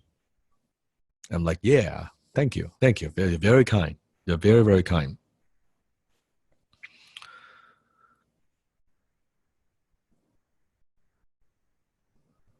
And one time, I was talking with another speaker, and a much more experienced speaker. And at the time, I was sharing the stage with some pretty good people. And he said to me, Dad, why are you so arrogant and selfish? I said, what? He said, yes, why are you so arrogant and so selfish? I said, what do you mean?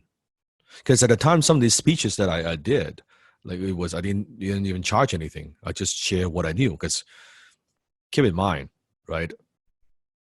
I hit millionaire status at the age 27. So as I was building my internet company, a lot of people were asking me how I do business online. How do I market online? I've been marketing online since 2004. I've been in this game a long time. So he said, why are you so selfish and arrogant? I said, what do you mean selfish? I'm here for free. I'm not even charging anything. He said, why are you not offering anything for them to take home? Oh yeah, but I don't want to be a sellout. I don't want people to think I'm selling things. So that's exactly why you're arrogant and selfish. Because you believe that your 1 hour talk, your 2 hour talk could change people's life. What are the chances of them succeeding without taking what you do, kind of take you home with them in some kind of a product format, some kind of program? What are the chances of them succeeding on their own after they leave your talk? It is next to zero. And I thought, wow. And he said, you see, you are after applause. You want people to applaud you instead of truly want to help people. Because if you truly want to help people, you will make sure they will take home something with them. So you give them a chance to take the time to learn, to implement, then apply what you teach. And I was blown away. I was blown away.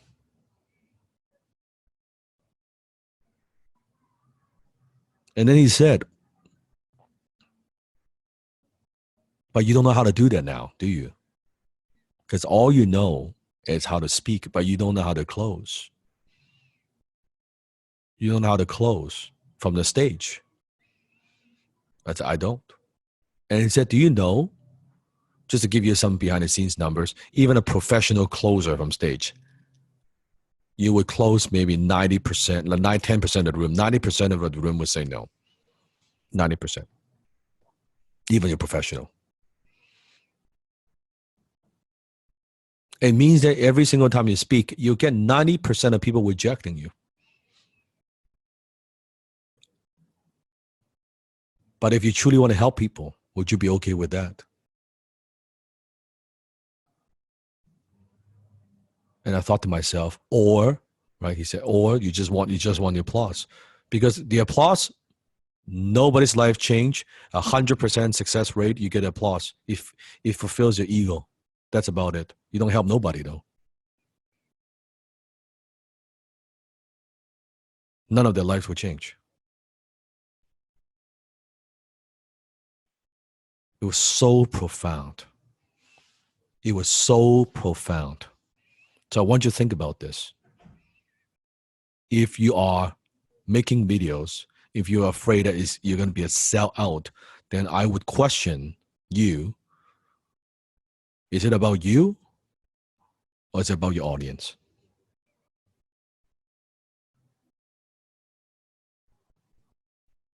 Is it about you, your own feeling, your own emotions, selfishness, ego, or is it about truly helping people? Do you understand when you watch my videos, why you're in TYOH or why you're in HTC? Do you see when I'm offering what I'm offering, my program? Do you see the conviction in my voice? Do you see the confidence in my video when I talk about what I do? I have zero hesitation. Versus a lot of people, you see, they're so afraid when they talk about just want to offer something on video. They're like, well, I mean, if you like my video, you can, if you want to, you could click a link below, or you know, you don't have to, but if you want to, you could do that, and maybe this would interest you. I am not joking. Even established experienced YouTubers, I see the whole body language change the minute they have to offer something on the video.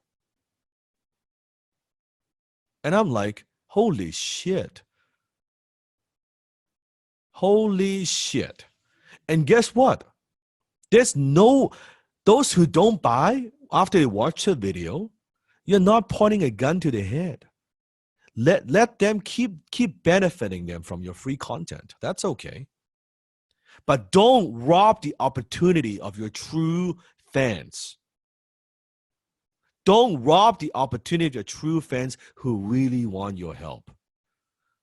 Who are you to rob them of the opportunity?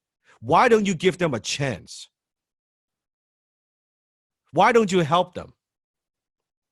Why don't you recommend a solution that will solve their problem permanently? Why? Because you're afraid you won't be liked. Because at the end of the day, you care about more how you feel versus helping others. Because if you're about helping others, you wouldn't care how you feel. You wouldn't be perfectly okay. Some people may not like, oh, you're selling something. That's okay. They are not the right people to help yet. That's okay. Help them enjoy, keep benefiting from the free content. And I want you to think about this. Even if they're improving their lives or situations, watching a few of your videos, how much more could you enhance their lives if they actually invest in themselves? You've been watching my videos for a long time. And now you're in the class. And this is just class 1. How many can see the difference between being in class, me actually mentoring you, versus watching a 5-minute video from me on YouTube?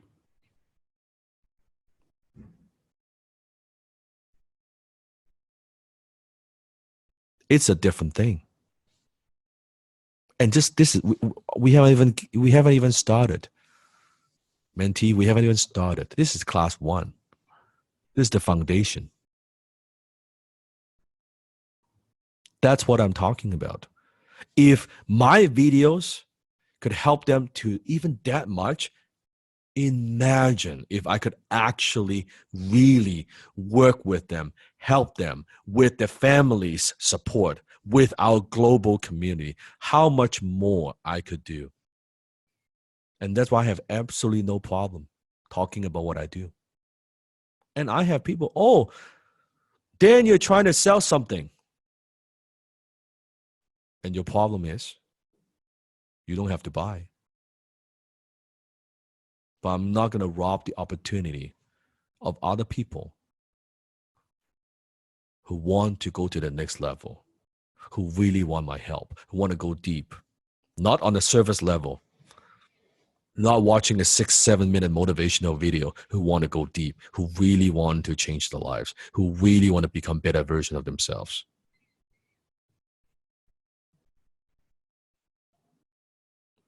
And there's so much that I know that I could teach. I know that.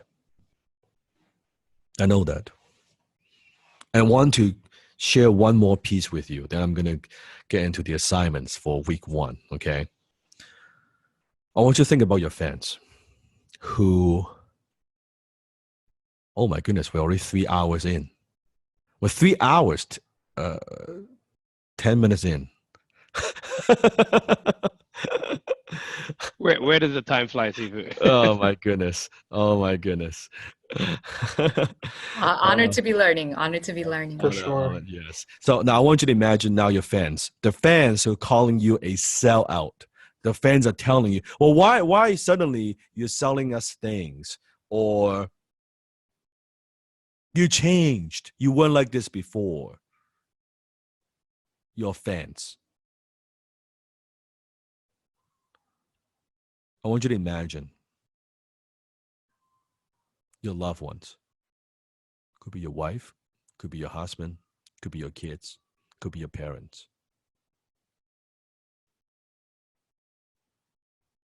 They get ill and they're out in the hospital and they need an operation. And you need money to do that. Otherwise, you will not be able to save their lives. I know it's very graphic. Just stay with me. I want you to imagine that.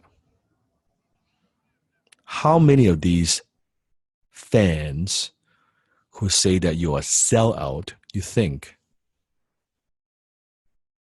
will show up to the hospital and pay that bill? You tell me.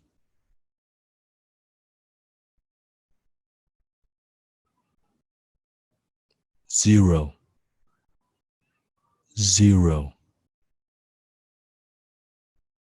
So why should you care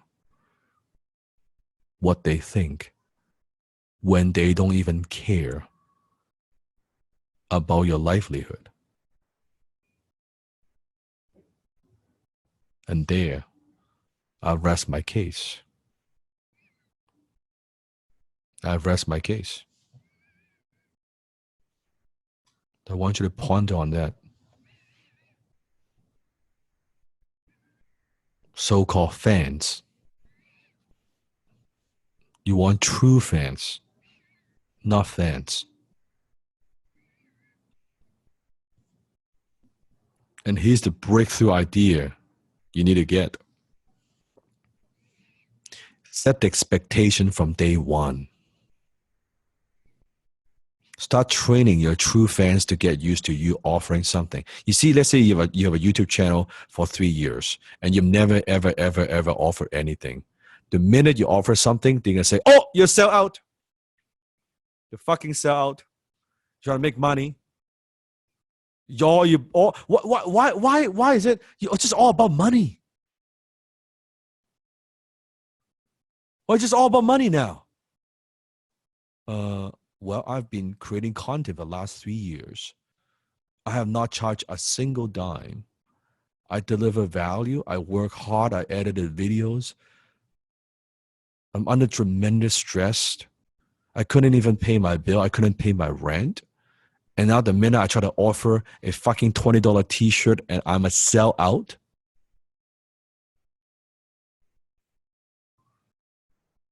Really? On the other hand, if day one you set the expectation that they know, oh, okay, you're going to offer something that you have, and I'm going to teach you the good ratio, where maybe I do 7 videos a week. Yes, what we call, you can have maybe 2 videos that is a sell video, and the rest is still a content video, value driven. Even your sell video is still value driven. Now your true fans get used to seeing, oh yes, I know you always offer something from time to time, once a week, twice a week. Now they're okay with that. You see how ironic this is? Versus if never offer something, suddenly when you offer something, you're a fucking jerk, right? But when you always offer something, oh yeah, perfectly normal. That's okay. Yeah, I get it. You want to start doing that from day one, even when you have very few subscribers. You do that from day one. So they know, okay, they know what to expect. They know, okay. Now, if your channel is all about sell, you're not going to grow either, right? So that's the right ratio about, okay, I'm gonna, let's say example, if you make 3 videos a week, you know what, out of those 3 videos a week, 1 is going to be an offer kind of video. 2 is going to be content. That's okay. Your fans, they would be perfectly okay with that. What they're not okay is you never offer anything. Suddenly you want to offer something. Now they're pissed off, right? Or you offer something all the time. That's a bit too much, right? Then you lose connection. You lose trust. But just the right amount of offer. And you start training your fans to get used to, okay, you watch my videos, right? You've seen me make offers from time to time. Where I would say, if you want to learn more, click on the link below. Yes? And that's why you're here. You know what to expect. You know, from time to time, I'm going to have a video like that. Okay, then it's going to offer something. Well, he's a king of high-ticket sales. Of course, he's going to offer something. Now, how could he be the king of high-ticket sales if he can't sell? You see what I'm talking about? So that is extremely, extremely critical. and knowing that you can't help them if you don't sell them. I train all my high-tech closers. They know you cannot help them if you don't sell them. You have to sell them a vision, a possibility, because most people, they are struggling. They're looking at whatever they do, whatever decisions that they make from the current framework. From their current framework. Lack, scarcity, fear, skepticism, which is really fear. When people say I'm skeptical, they're not skeptical, they're fearful. They're afraid. Hey, Sifu, I could just chime in really quick too. Sometimes the sell aspect, sometimes you don't even need to sell them on a product that they have to buy. It could be a free product, right? Like the FU Money book. They could have their own version of a free product that they're offering. It could be a free product, and we'll get into all of the practical strategies, exactly how you do all of that.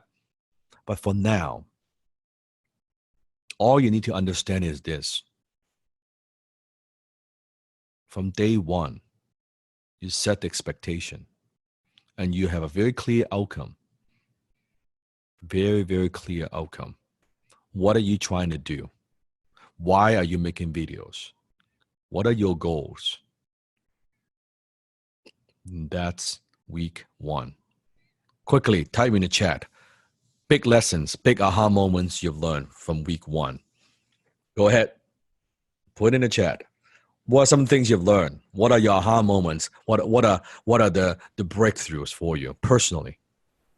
Speaking to the young you. Closers on video. Need more haters. See YouTube as a business. Close all the time. Outsource. Oh, you are not producing videos. That's right. Very Make good. money from YouTube, Very not good. on YouTube. Yeah. Yes. Set expectations from day one. It's beautiful because I can see you get, every single one of you get different things out of today's class. And how many think would be a good idea to review what we learned today, right? To go back and listen to the class again. Okay, there's a lot, right? There's a lot what we've covered. So always go back and review. So assignment, step one, I want you to create a bucket list. A bucket list. There's a movie a number of years ago called The Bucket List. Now, what is a bucket list? It's a list of all the things that you want to try, goals you want to achieve, life experiences that you want to have before you die. Your bucket list. Why is bucket list so powerful? Because it makes you stop and think about what you actually want to experience in this lifetime. And it reminds you that how short life is and how we should live it to its fullest. But also bucket lists increase our happiness because they give us both hope and curiosity, the two essential ingredients for happiness, right? The two essential ingredients for happiness. It's your bucket list. And when you create your bucket list, I want you to allow your mind to be as free as possible. Don't edit. Don't think about it. Put down every single idea. I don't care how crazy it is, how outrageous it is. We're not going to edit, okay? Doesn't matter if you're silly. Doesn't matter. Like example, right? My list. I want a full-size Iron Man. It's a silly thing. I know that. It's okay. Put it down, right? After you've chosen which ones excite you the most, I want you to narrow down, okay? I want you to narrow down your top three. How many? Top three. Just top three. So you might have 20, 30, 50, 100 things. I just want you to narrow down to your top three because we're going to stay focused. And you can always go back and work on the other ones. But for now, work on the top three.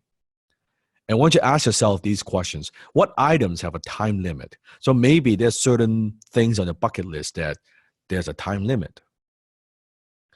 Who is doing it with you? Maybe you want to go to a certain destination and you want your spouse to be with you. You want your girlfriend and boyfriend to be with you. You want to take your parents with you.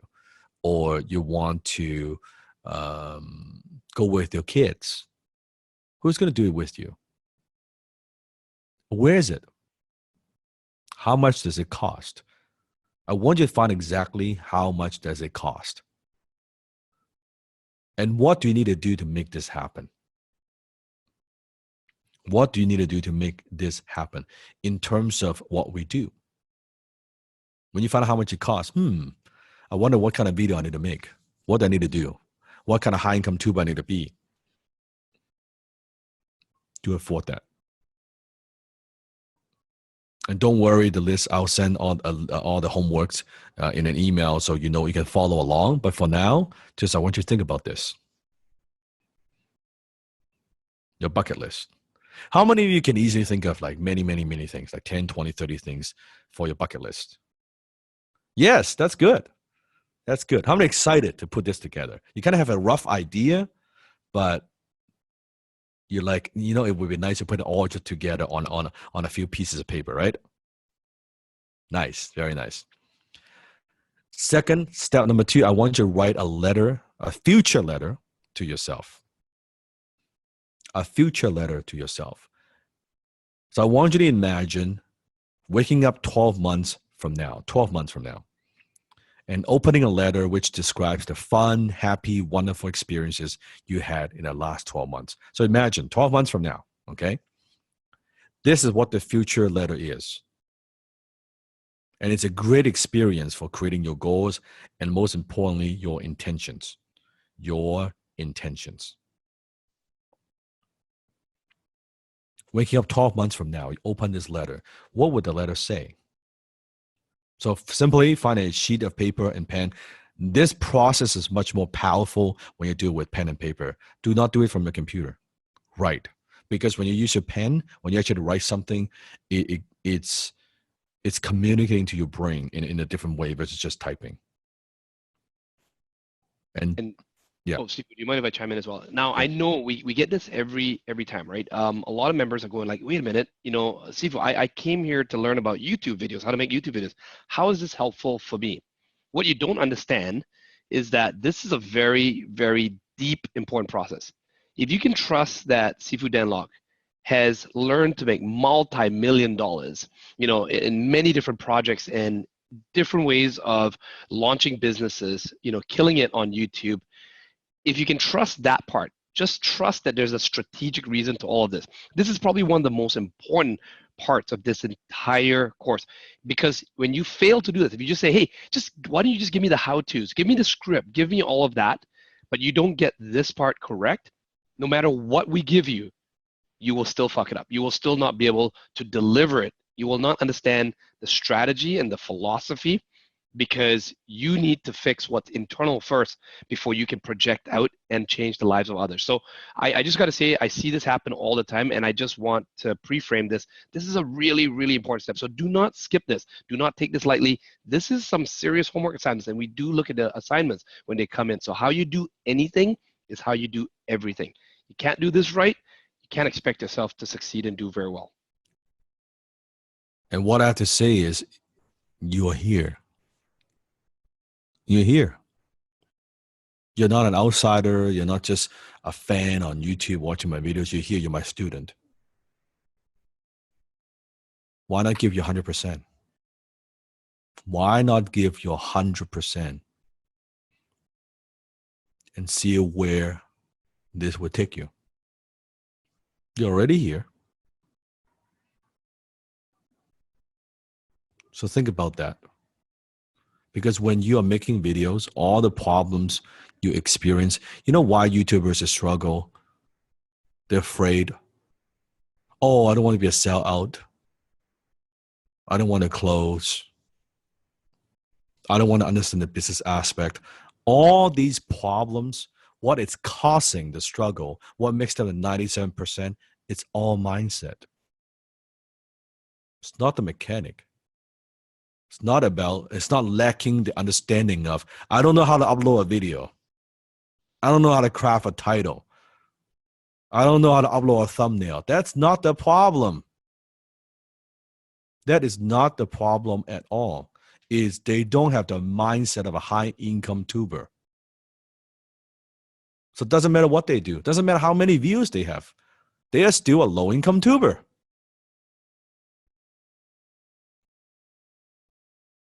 Do you understand? So, as you write down each experience, I want you to be as specific as possible. The more you can tap into your feelings, intuition, by being very clear, right? Clarity is power. And the more powerful this exercise would be. And when you finish your letter, I want you to write down, I'm so grateful for all these experiences. I'm so grateful. And I want you to reread it, add anything extra, and then I want you to sign it. That's a commitment. That's a promise you make to yourself. And a promise is very, very powerful. In fact, I believe a promise is in some cases more powerful than a goal. Because a lot of people, they set a goal, well, I just don't accomplish my goal. But how many of you wouldn't feel so good if you break a promise? Put in the chat, right? That you want to. Yeah, you would not feel good breaking a promise. Guess what? You will not feel good breaking a promise to yourself either. And that itself is a very, very powerful thing.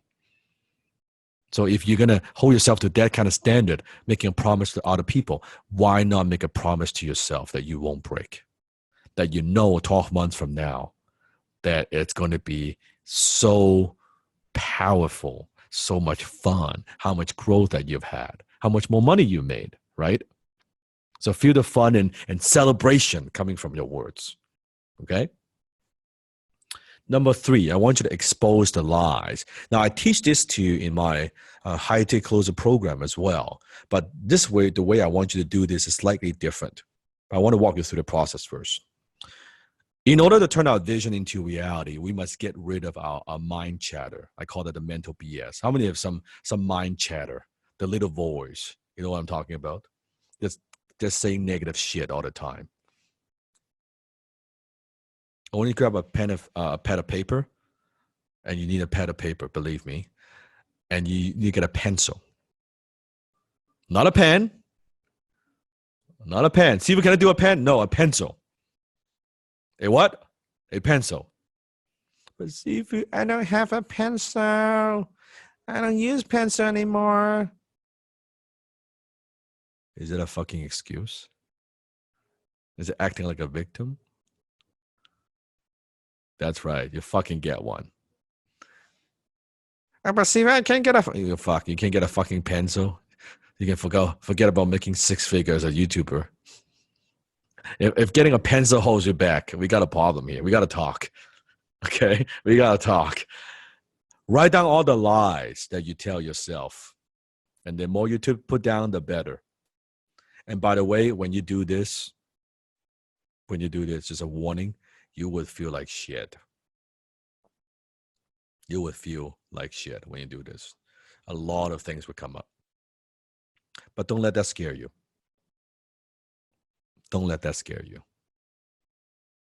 After each lie, you will skip 4 lines. So you write your lie in pencil, and then you would skip 4 lines. So pay close attention. After you've written down how you feel about yourself, I want you to take a red pen, not a black pen, not a blue pen, a red pen, and write the truth. And phrase positively in the 4 blank lies below each line, even if you can't believe it yet. Keyword, even if you cannot believe it yet.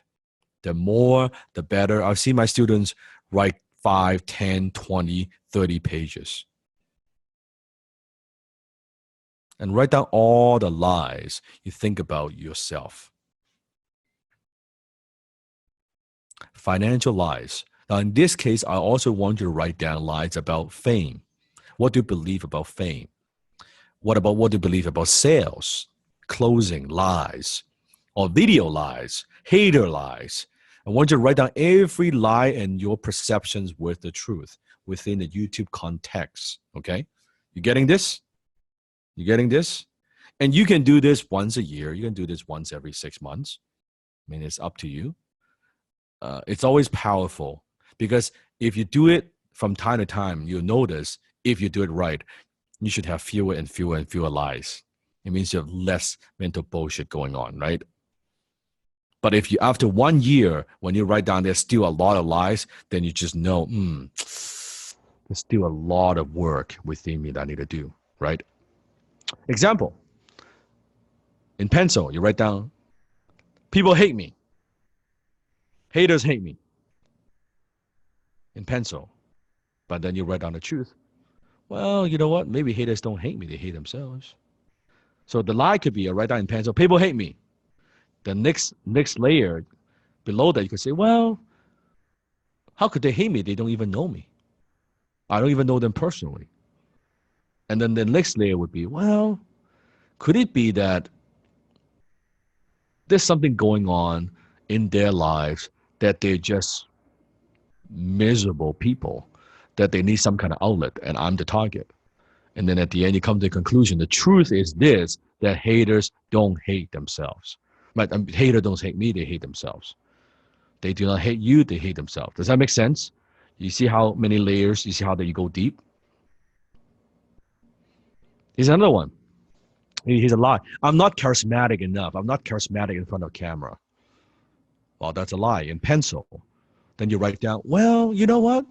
That's not true, because sometimes when I talk to people, I'm quite natural and people like to talk to me, and they like to hear what I have to say, and I'm a pretty good communicator in person. So, actually, I am not too bad. I'm quite charismatic, actually, right? When I'm just with people. And then you go one layer deep, that where it could be, maybe it's just in front of the camera, right? And then you go get the truth. Whoa, you know what the truth is? I just haven't learned to communicate professionally in front of camera yet. It is a learnable skill. It's a learnable what? It's a learnable skill.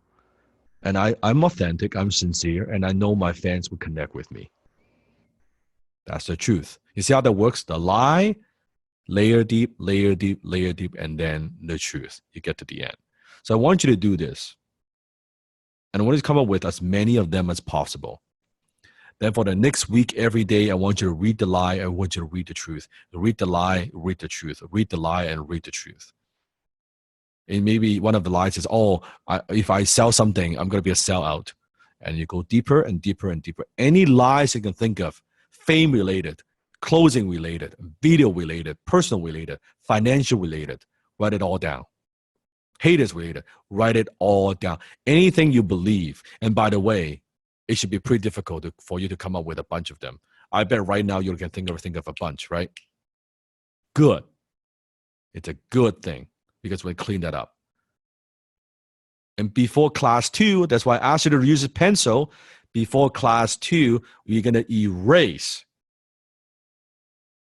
all the lies. Just before class 2, the day before. So then only the red truth will remain. You see why I need to use pencil?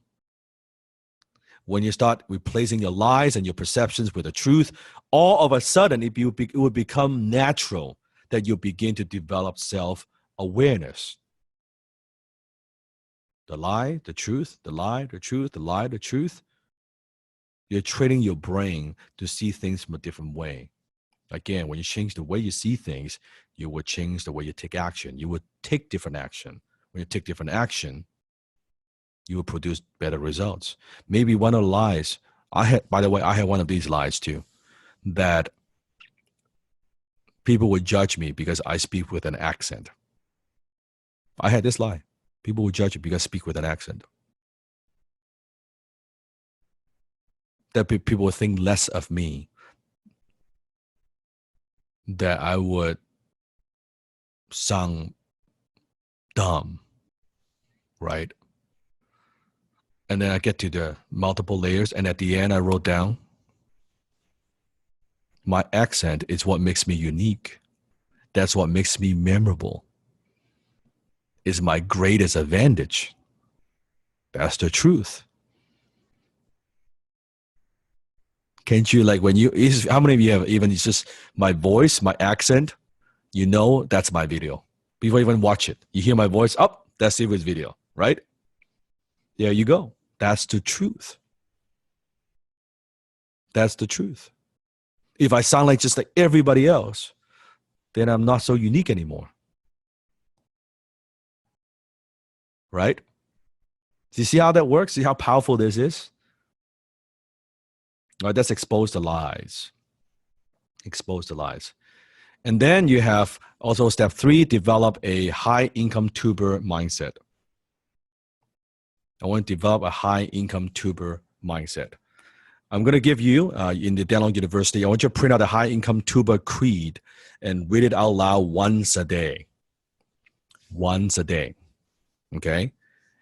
Once a day. And also I will give you a chart, which is the low income tuber versus the high income tuber list, and read it out loud once a day. I want you to see the difference. So this is the low income tuber versus the high income tuber, the difference in thinking. The difference in thinking. And they think very, very differently. I'll give you some examples. Low income tubers, they believe in perfection. We believe in progress. Low income tubers base their self-esteem on likes and views. We base our self-esteem on ourselves. Low income tubers work as a lone wolf. We believe in collaboration. Low income tubers think they need a lot of money to start or grow a channel. We know growing a successful channel doesn't require a lot of money. Low income tubers are afraid of haters and critics. We know we're doing something right when we get haters and critics. Low income tubers have a negative association with making a lot of money. We love making a great income while making a great impact on others. So you can print this out. You see, even this one I love, right? Low income tubers, they create a fake personality to look good. High income tubers with the same person on and off camera. Do you see the difference in thinking? Does this help? It gives you so much clarity, right? Then you know, oh, I'm falling into, I'm doing the behaviors on the left side, the dark side, the low income tuber side. No. That's not what we do. This is what we do. High income tubers, this is how we think. This is how we operate, right? And then this is the high income tuber creed. This is a high income tuber creed, which I'm going to give that to you as well. Sifu, Gabe and I were thinking about this. We'd like to read it out together. Oh, wow. Yeah. I would love to see that. I would love to hear that. Go for it. All right, Gabe, Cool. take it. Cool. So I am my authentic, true self in every single video I make. My income increases every day, whether I am working, sleeping, or playing. I provide my unique view and opinions without holding back or worrying about judgment. I always look for opportunities to add value and contribute to people.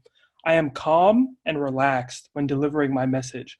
I am creating a community where people can unify under the same interest and come together knowing they're not alone.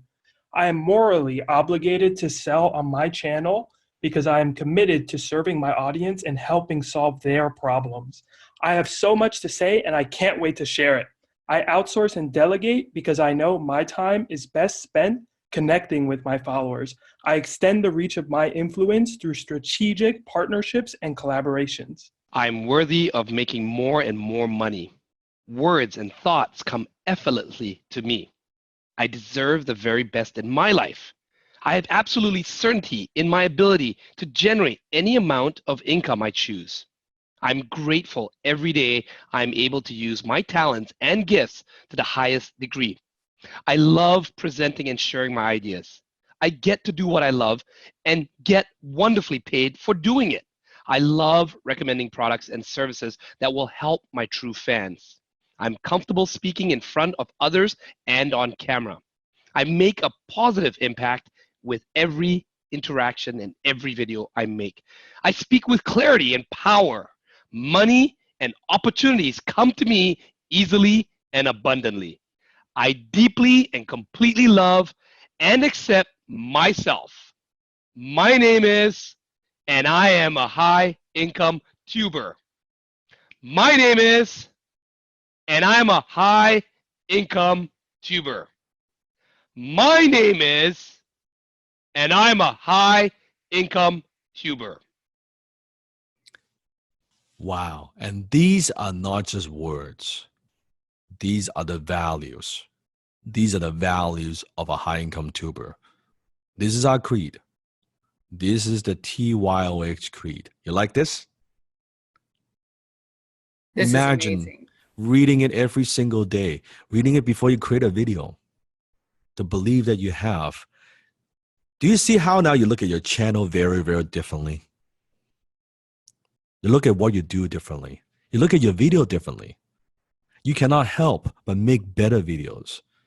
Videos that connect with your true fans. Because when your values are clear, actions are easy. Write it down. When your values are clear, actions are easy. Right? And for my students who are in HTC, high tech closer, you have a huge advantage because Steve has already taught you how to close. You already know how to close. But you combine that with YouTube. Wow.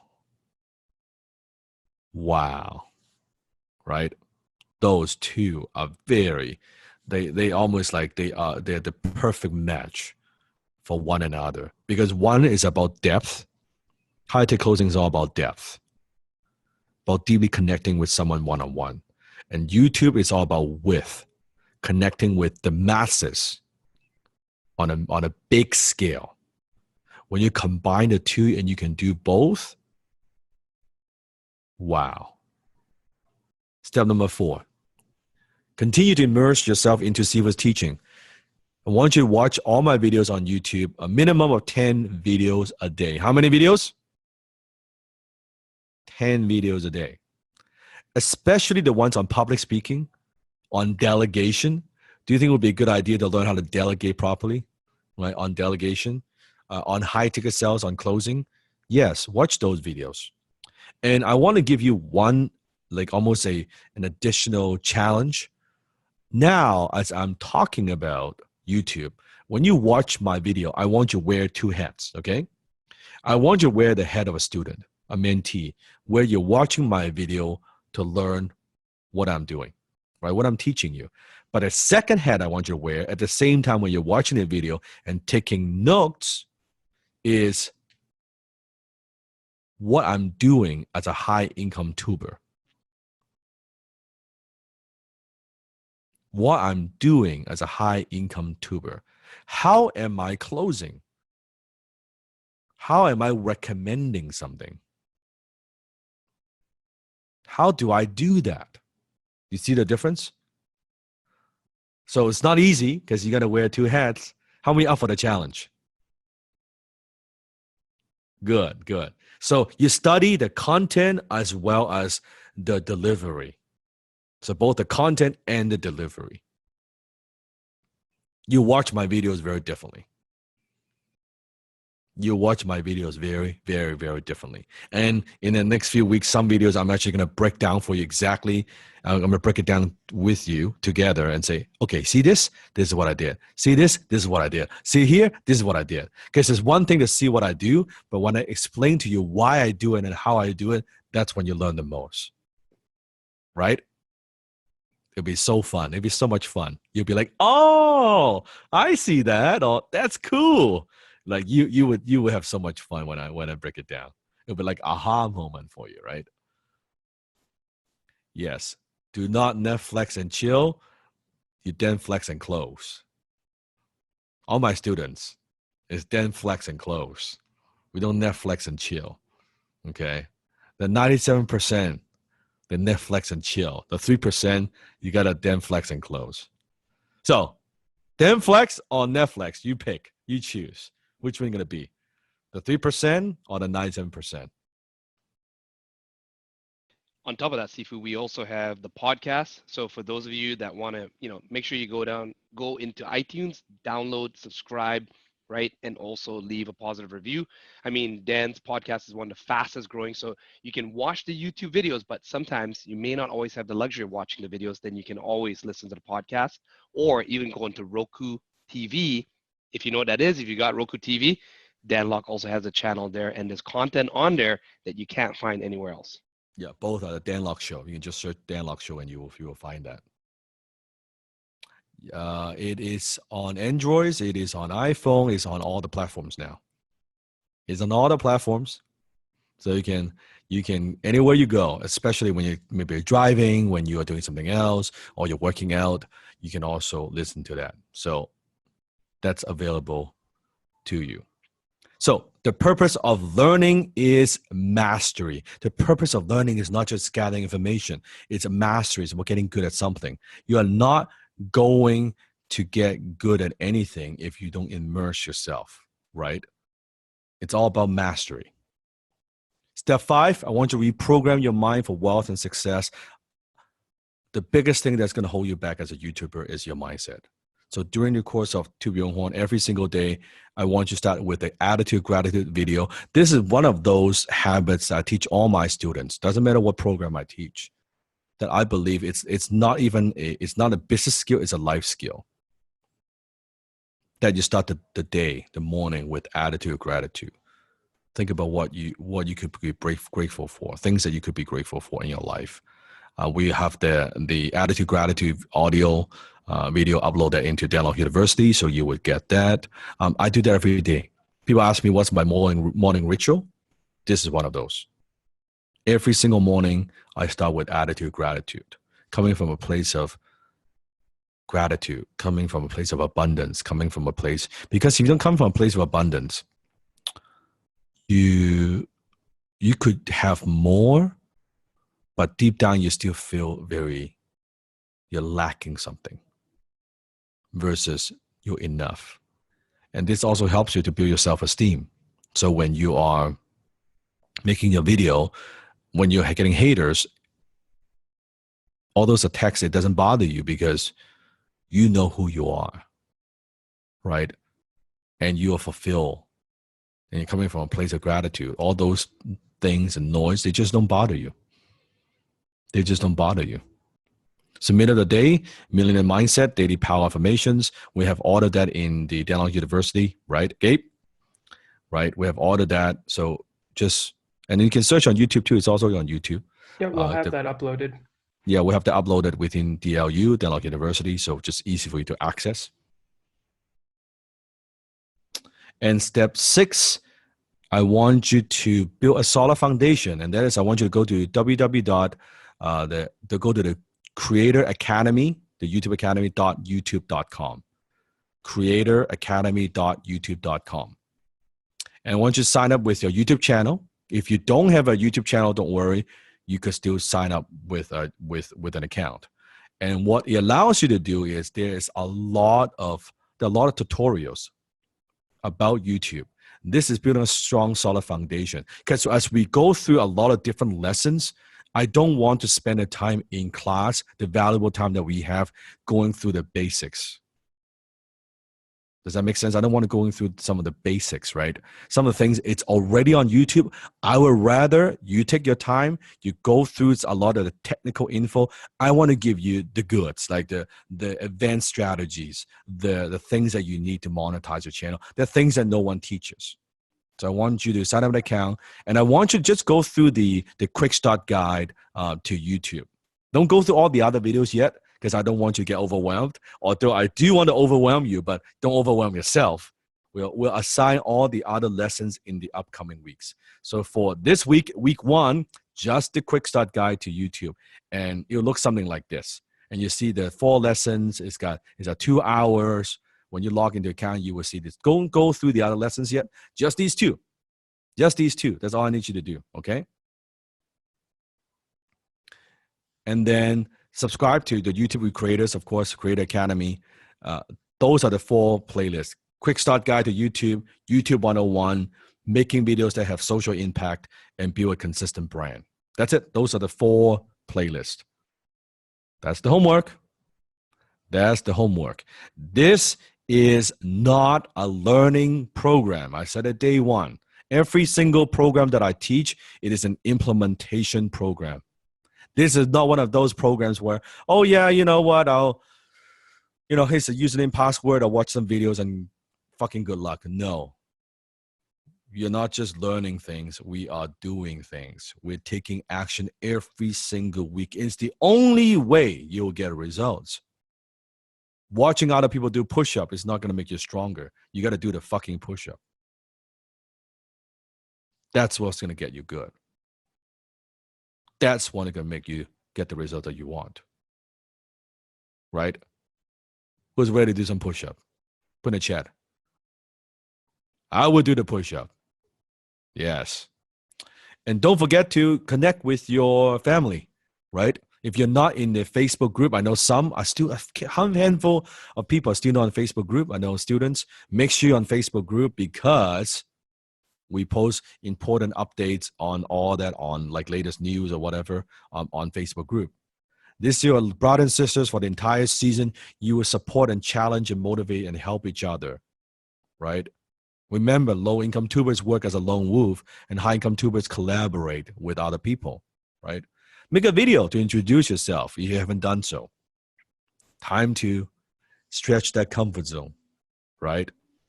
Make a video to introduce yourself. Oh my God, right? So if we're talking about YouTube here, so I would think the absolute minimum would be to at least make an intro video. Yes, right. How can you be a hit? HIT, high-income tuber, who wants to be a hit, right? You cannot be a hit if you can't even do an intro on camera. Come on, right? And even if you don't plan on showing your face in your own YouTube channel, this will be really good for you to stretch your comfort It's zone. very, very important, right? The 3 rules. Yeah. Yes. Sorry. Maybe get creative, right? You know, Tina, we know someone that's done very, very well on their YouTube channel without ever showing their face, but they were creative and they knew how to animate or do something else. So maybe that's your thing. And share what you've learned. I love to hear your aha moment, your breakthrough. Like after class one, like, oh my God, I never thought about YouTube this way. Like, what is the biggest lesson for you? This is all training, right? You're taking new information, new insights, and you internalize it and you share with people. Isn't that what YouTube is all about?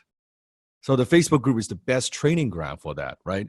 Like the Facebook group, I should be seeing videos all the time. I want to see you. I want to see your face, right? I want to see your expression. I want to see what you do. So it's a very powerful, remember the 3 rules. I don't know why it's not showing up properly, but you know the 3 rules. No excuse, no opinion, and no victim.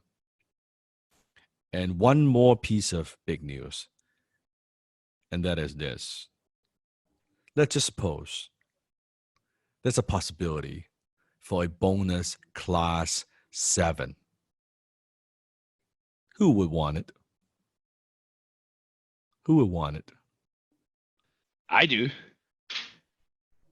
Bonus class 7.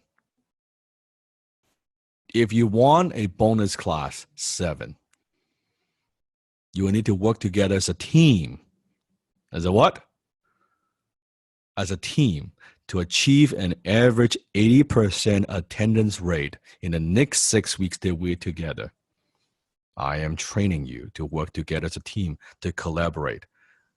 If we could do that, I would jump on and we would unlock the bonus class 7. Damn. Now, Tina, I know today's attendance is looking pretty damn good. I mean, being the first class. Yes. Yeah, I agree. It's really good. But we will post the actual percentage the next day. So check out Facebook. Another reason to be on Facebook as well. So check that out on Facebook the next day. Absolutely. Right. And then, but I just want to caution you, okay? So every time this happens, right, we see the similar pattern. You guys get excited, right? It's class 1, everyone shows up, you know, a really big percentage, 90%, 95, big number, maybe even 100%. But what we notice is then some people class 2. And we know we have people all around the world. Look, we've got people in Africa, we got people in Europe, and it's like super, so it's like 2 a.m. in the morning, it's 4 a.m. in the morning. We get that. That is the price that you guys are paying. It's only 6 weeks here, right? So that you can bring in that multiple 6-figure, 7-figure income and change your life. So let me ask you, what are you willing to do in order to get that? Right? So attend the class live. There's nothing better than attending the class live. Make sure you tag someone. Find an accountability partner. Find someone that you can connect with, right? Shoot videos together, hold each other accountable, and make sure that each of you show up for class each week. I just want to reiterate what Sifu said. When your values are clear, action is easy. So yeah, come to the live class. There's nothing better. And we'll announce attendance rate after each class within 24 hours within a Facebook group.